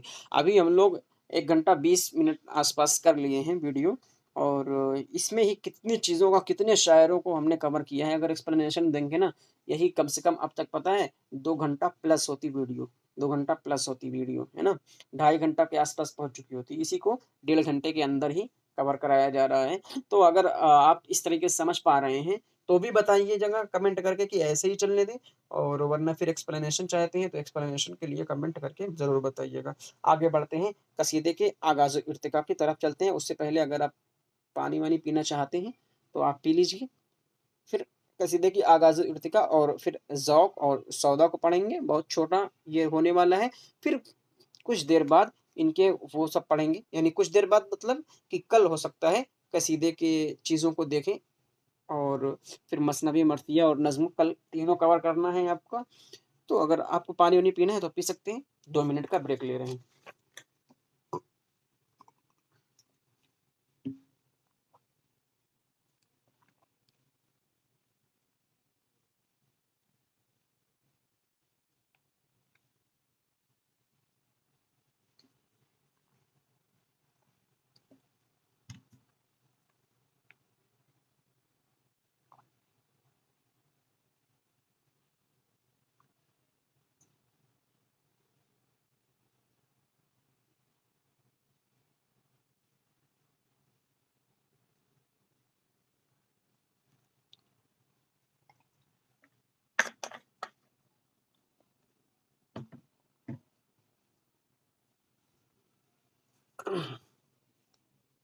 चलिए कसीदे की आगाज़ व इर्तिका को शुरू करते हैं। कसीदे ने सरज़मीन अरब में जन्म लिया और वहाँ बेहद मकबूल हुआ। कसीदा कहाँ? कसीदा सरज़मीन अरब में जन्म लिया और वहाँ बेहद मकबूल हुआ। लेकिन कदीम शोराए अरब ने कसीदा गोई को झू झूठी खुशामद और कारबरआरी यानी अपना काम निकालने और इनाम पाने के लिए इस्तेमाल नहीं किया। कसीदे को वो लोग इस्तेमाल जो कसीदा जब अरब में जन्म लिया ना, तो वहाँ के लोग क्या कर रहे थे, वहाँ के लिए लोग अपने मतलब के लिए इसको इस्तेमाल नहीं कर रहे थे, बल्कि ये सही चीज़ों के लिए यानी पॉजिटिव इसका इस्तेमाल कर रहे थे। अरब शोरा कसीदे में अपने कबीले, अपने गाँव, किसी बुज़ुर्ग या अपने महबूब की तारीफ़ बगैर किसी गर्ज़ के सदक दिल से करते थे। इसलिए कसीदा निगार जो कुछ लिखता था, सुनने और पढ़ने वाले उस पर यकीन करते थे, लेकिन आगे चलकर ये सूरत ना रही और शायर हुसूल मतलब इस्तेमाल करने लगे। देखिए, शुरुआत में क्या हुआ ना, अरब में जब ये कसीदा की शुरुआत हुई ना, तो कसीदा की शुरुआत होने के बाद जो वहाँ के शायर थे ना, वो अपने बुज़ुर्गों के बारे में, अपने कबीले के बारे में, है ना? इन सब चीज़ों के बारे में लिखते थे। वो इसके बारे में नहीं लिखते थे कि कोई राजा की या कोई बादशाह की ख़ुसूसियत बयान की जाए, तारीफ़ बयान की जाए और पैसा मिले, दौलत मिले, शोहरत मिले, ये सब चीज़ों के लिए नहीं बयान कर रहे थे, बल्कि वो इस वजह से बयान कर रहे थे ताकि लोगों को सच्चाई पहुँचे, है ना? इस तरीके से। तो फिर उसमें अपना मतलब से के लिए इस्तेमाल नहीं करते थे। तो अब ये अब लेकिन बाद में क्या हुआ, ये अपने मतलब के लिए इस्तेमाल करने लगे। कई लोगों को आपने पढ़ा होगा कि कसीदा सिर्फ़ अपने मतलब के लिए इस्तेमाल करते थे, है ना? इनाम-इकराम पाने के लिए इस्तेमाल करते थे। तो पहले क्या था कि सुनने और जब ये लोग लिखते थे ना, तो सुनने और पढ़ने वाले इस पर यकीन करते थे कि अरे ये सही है, ये बात सही है। लेकिन बाद में आप किसी की तारीफ़ बयान कर रहे हैं, जैसे गालिब, वो क्या नाम है उनका? गालिब ने, हाँ, शायद गालिब, हाँ, गालिब नहीं, बहादुर शाह ज़फ़र के बारे में वो वाला कसीदा लिखा था ना, पहला वाला कसीदा, कि उनका चेहरा जो दिख रहा है, जो कसे वो क्या नाम है? बहादुर शाह ज़फ़र का जो चेहरा उनको दिख रहा था, वो नए महीने की चाँद की तरह दिख रहा था। जैसे वो वाला कैसे शेर था? हाँ, मैंनो सुने हम कुछ उसका हाल, उसका नाम, हाँ। हाँ, मैंनो सुने हम उसका नाम, जिसको तू झुक के कर रहा है सलाम। इस तरीके से, तो इन्होंने कहने का मतलब ये था ना कि बताओ, तुम उसका नाम बताओ जिसको तुम झुक कर सलाम कर रहे हो। तो आपसे अगर बताया जाए कि आज मुझे चाँद झुक कर सलाम कर रहा था, यकीन करेंगे? पागल है, यकीन थोड़ी करेंगे। ऐसे आप सोचेंगे कि बेवकूफ़ बना रहे हो, निकलो इधर से, अभी बहुत मारूँगा। इस तरीके से आप सोचेंगे, है ना? तो ये सब क्या है, कोई यकीन नहीं करेगा। लेकिन जब अरबी शोरा लिख देते थे, तो उस पर बातों पर यकीन कर लिया जाता था, लोग यकीन करते थे। और ये बाद में ये सूरत ना रही, अरब से ये सिर्फ़ ईरान पहुँची, वहाँ के मख़सूस तहज़ीब ने इसे मुतासिर किया। नतीजा क्या निकला? नतीजा ये कि कसीदे में तसन्नुफ़, बनावट और मुबालगा, आराई और झूठ का दौर-दौरा हो गया। ईरान से ही ये चीज़ें आ गई थी, दौर-दौरा हो गया था। फ़ारसी के बुलंद पाया शायरों ने कसीदे की तरफ तवज्जो की और इसे बेहद फ़रोग़ दिया। लेकिन कसीदा अब मसलियत का शिकार हो चुका था और इसे काम निकालने के लिए इस्तेमाल किया जाने लगा था, यानी इनाम-ए-इकराम पाने के लिए अब इसमें इस्तेमाल किया जाने लगा था। उर्दू में कसीदा निगारी की शुरुआत दक्कन से हुई। सुल्तान मोहम्मद कुली कुतुब शाह ने 1611 के करीब कसीदे लिखे। इन कसायद को ज़बान इन कसायद की ज़बान को दक्कनी उर्दू कहना वजह है, क्योंकि इनमें दक्कनी अल्फ़ाज़ की कसरत है, यानी ये दक्कनी उर्दू कह सकते हो इसमें, क्योंकि दक्कनी अल्फ़ाज़ भी इसमें इस्तेमाल किए गए हैं। दक्कन के कसीदा गो शोरा में नुसरत का नाम भी अहम है। इनके बाद शुमाली हिंद में सौदा ने कसीदा गोई में बड़ा नाम पैदा किया और मदहिया, हिजबिया, कसायद भी लिखे और शहर आसूब भी कहे। कसीदा निगारी के लिए जो चीज़ें ज़रूरी हैं, मसलन ज़ोर बयान, शौकत अल्फाज, मज़मून आफ़रीनी, नेज़ पुरकशिश, तज़वीब, दिलचस्प गुरेज़, पुरजोश और मुबालगा आमेज़ मदह, और वो सब सौदा के कसीदे में मौजूद हैं। लखनऊ में मुसहफ़ी इंशा ने भी बहुत कसीदे लिखे हैं। लेकिन अहद सौदा के बाद कोई कसीदा निगार का दूसरा लेकिन अहद सौदा के बाद जो कसीदा निगारी का दूसरा अहम दौर आया, वो मोमिन, ज़ौक़ और गालिब का था। नातिया कसीदा गो में मोहसिन काकूर भी, जिनको छोटे थे, इनको हुज़ूर सल्लल्लाहु अलैहि वसल्लम का दीदार हुआ था, ऐसा बताया जा रहा है, ऐसा माना जा रहा है। उन्होंने नातिया कसीदा लिखा और इनके अलावा फिर ये इस सनअत में नातिया कसीदा गो में कोई फिर ऐसा नाम नहीं आया जिनका काबिल ज़िक्र हो। उसके बाद देख लेते हैं कसीदा। कसीदा अरबी ज़बान का लफ्ज़ है जिसके लग़वी मानी 70 या मग़ज़ गलीज़ के हैं, यानी गाढ़ा, दमदार, गूदा। एक ख़्याल ये भी है कि कसीदा लफ्ज़ कसद से निकला है और इसके लग़वी मानी इरादा करने हैं। इस्तिलाही मानी में कसीदा उस मुसलसल नज़्म को कहते हैं जिसके पहले शेर के दोनों मिसरे और बक़िया अशआर के दोनों मिसरे हम काफ़िया व हम रदीफ़ हों और जिसमें मदह या ज़म, वाज़ व नसीहत या मुख़्तलिफ़ कैफ़ियत व हालात का वग़ैरह का बयान किया गया हो। कसीदे के लिए ये लाज़िम नहीं है कि उनमें रदीफ़ भी हो, कसीदे के लिए तख़य्युल की बुलंदी और शौक़त अल्फ़ाज़ ज़रूरी है। कसीदे का पहला शेर तो मतला होता है, लेकिन कुछ शेर के दरमियान में भी मतला कहे जा सकते हैं, लेकिन गज़ल में ऐसा कुछ नहीं है। गज़ल में ये पहला ही मतला रहेगा, उसके बाद अगर बीच-उच में मतला नहीं कहा जा सकता, पहला मतला रहेगा। और कसीदे में बीच में भी मताले कहे जा सकते हैं। तवील कसीदों में मतालों की तादाद कभी-कभी 5 तक पहुँच जाते हैं, 5 मतले, सोचो 5 मतले कहे गए हैं कभी-कभी। 2 मतलों के कसीदों को ज़ू मतलैन और 2 से ज़्यादा मतलों के कसीदे को ज़ुल मताले कहते हैं। यानी 2 मतला है, तो इसको क्या बोलते हैं? ज़ू मतलैन कहेंगे, ज़ू मतलैन, और 2 से ज़्यादा रहेगा तो फिर वो उसको क्या कहेंगे? उसको ज़ू मताले कहेंगे। उसके बाद कसीदा और देख लेते हैं, कसीदे के अहम पहलू में क्या है। कसीदे में शायर मक्ता का इस्तेमाल जहाँ चाहे वहाँ कर सकता है। कसीदे में शायर मक्ता का इस्तेमाल जहाँ चाहे वहाँ कर सकता है। कसीदे में अशआर की कम से कम तादाद 21 और ज़्यादा से ज़्यादा कोई हद नहीं होती है। हमने गज़ल में क्या देखा था? 5 होती है ना? और कोई हद नहीं, इसमें भी 21 होती है, कोई हद नहीं। कसीदा की 2 किस्में होती हैं, खिताबिया कसीदा, तमहीदिया कसीदा। खिताबिया कसीदा वो होता है जिसमें शायर तमहीद बांधे बगैर मदह या हिजू यानी तारीफ या बुराई करना शुरू कर देता है। तमहीद या कसीदा वो होता है जिसमें तमहीद बांध कर अपना कसीदा शुरू करता है। कसीदे के अज्जाए तरकीबी 5 होते हैं, तशबीब, गुरेज, मदा, मुद्दा और दुआ। अक़वाल क्या है? जिंदों की तारीफ को कसीदा कहते हैं और मुर्दों की तारीफ जिसमें तासुफ अफसोस भी शामिल हो उसे क्या कहते हैं? उसे मर्सिया कहते हैं। ये किसने कहा है? ये मौलाना अल्ताफ हुसैन हाली साहब ने कहा है। उसके बाद देख लेते हैं सौदा को देख लेते हैं। असल नाम मिर्जा मोहम्मद रफ़ी सौदा और तखल्लुस सौदा के इस्तेमाल करते थे। पैदाइश 1706 में दिल्ली में हुई थी और वफ़ात 1780 लखनऊ में हुई थी। वालिद का नाम शेख मोहम्मद शफ़ी था। इनके वालिद काबुल से बग़रज़ तिजारत हिंदुस्तान आए थे और ख़ानदानी पेशा सिपाहगिरी था। इन्होंने माशी ज़िंदगी का आगाज़ फ़ौज में मुलाज़मत से किया। नवाब शुजाउद्दौला के दरबार से वाबस्ता हो गए। आसिफुद्दौला ने जब अपने दारुस्सल्तनत लखनऊ मुंतकिल किया तो इसके साथ सौदा भी चले आए थे। इसके बाद सौदा का असल मैदान कसीदा है। सौदा का हिजविया कसीदा को बानी कहा जाता है, हिजविया कसीदा का बानी कहा जाता है। सौदा पहले सिर्फ फारसी में शायरी करते थे, शेर कहते थे। आरजू की सलाह से इन्होंने उर्दू में शेर कहना शुरू कर दिया। फारसी में आरजू और उर्दू में हातिम से ये इस्लाह लेते थे। फारसी में किसमें? आरजू और उर्दू में हातिम से इस्लाह लेते थे। सौदा के मौसीकी और कुत्ते पालने का बहुत शौक था, यानी मौसीकी यानी म्यूजिक और कुत्ते पालने का बहुत ज़्यादा शौक था। मर्सिया के लिए मुसद्दस की हैयत का इस्तेमाल सबसे पहले सौदा ने किया। मर्सिया के लिए मुसद्दस हैयत का इस्तेमाल सबसे पहले सौदा ने किया। सौदा के उस्ताद शाह आतिम ने उनकी मौत पर कहा कि हमारा पहलवान सुखन मर गया है। ये उस्ताद हातिम ने कहा था सौदा के इंतकाल पर। अलकाब व खिताब देख लेते हैं। नवाब आसिफुद्दौला ने मलिक शुरा का खिताब दिया। उसके बाद सबील हिदायत सौदा के कलाम का मजमुआ है। उसके बाद बाब जन्नत, कोह पैकर, बहार, सुबह सादिक और तजहीक रोजगार सौदा के मशहूर कसायद हैं। सौदा के कसीदे का नक्कास अव्वल मुसफ़ी ने कहा है और उर्दू कसीदा निगारों में सौदा सबसे सरखेल है। अब्दुलसलाम नदवी ने कहा है।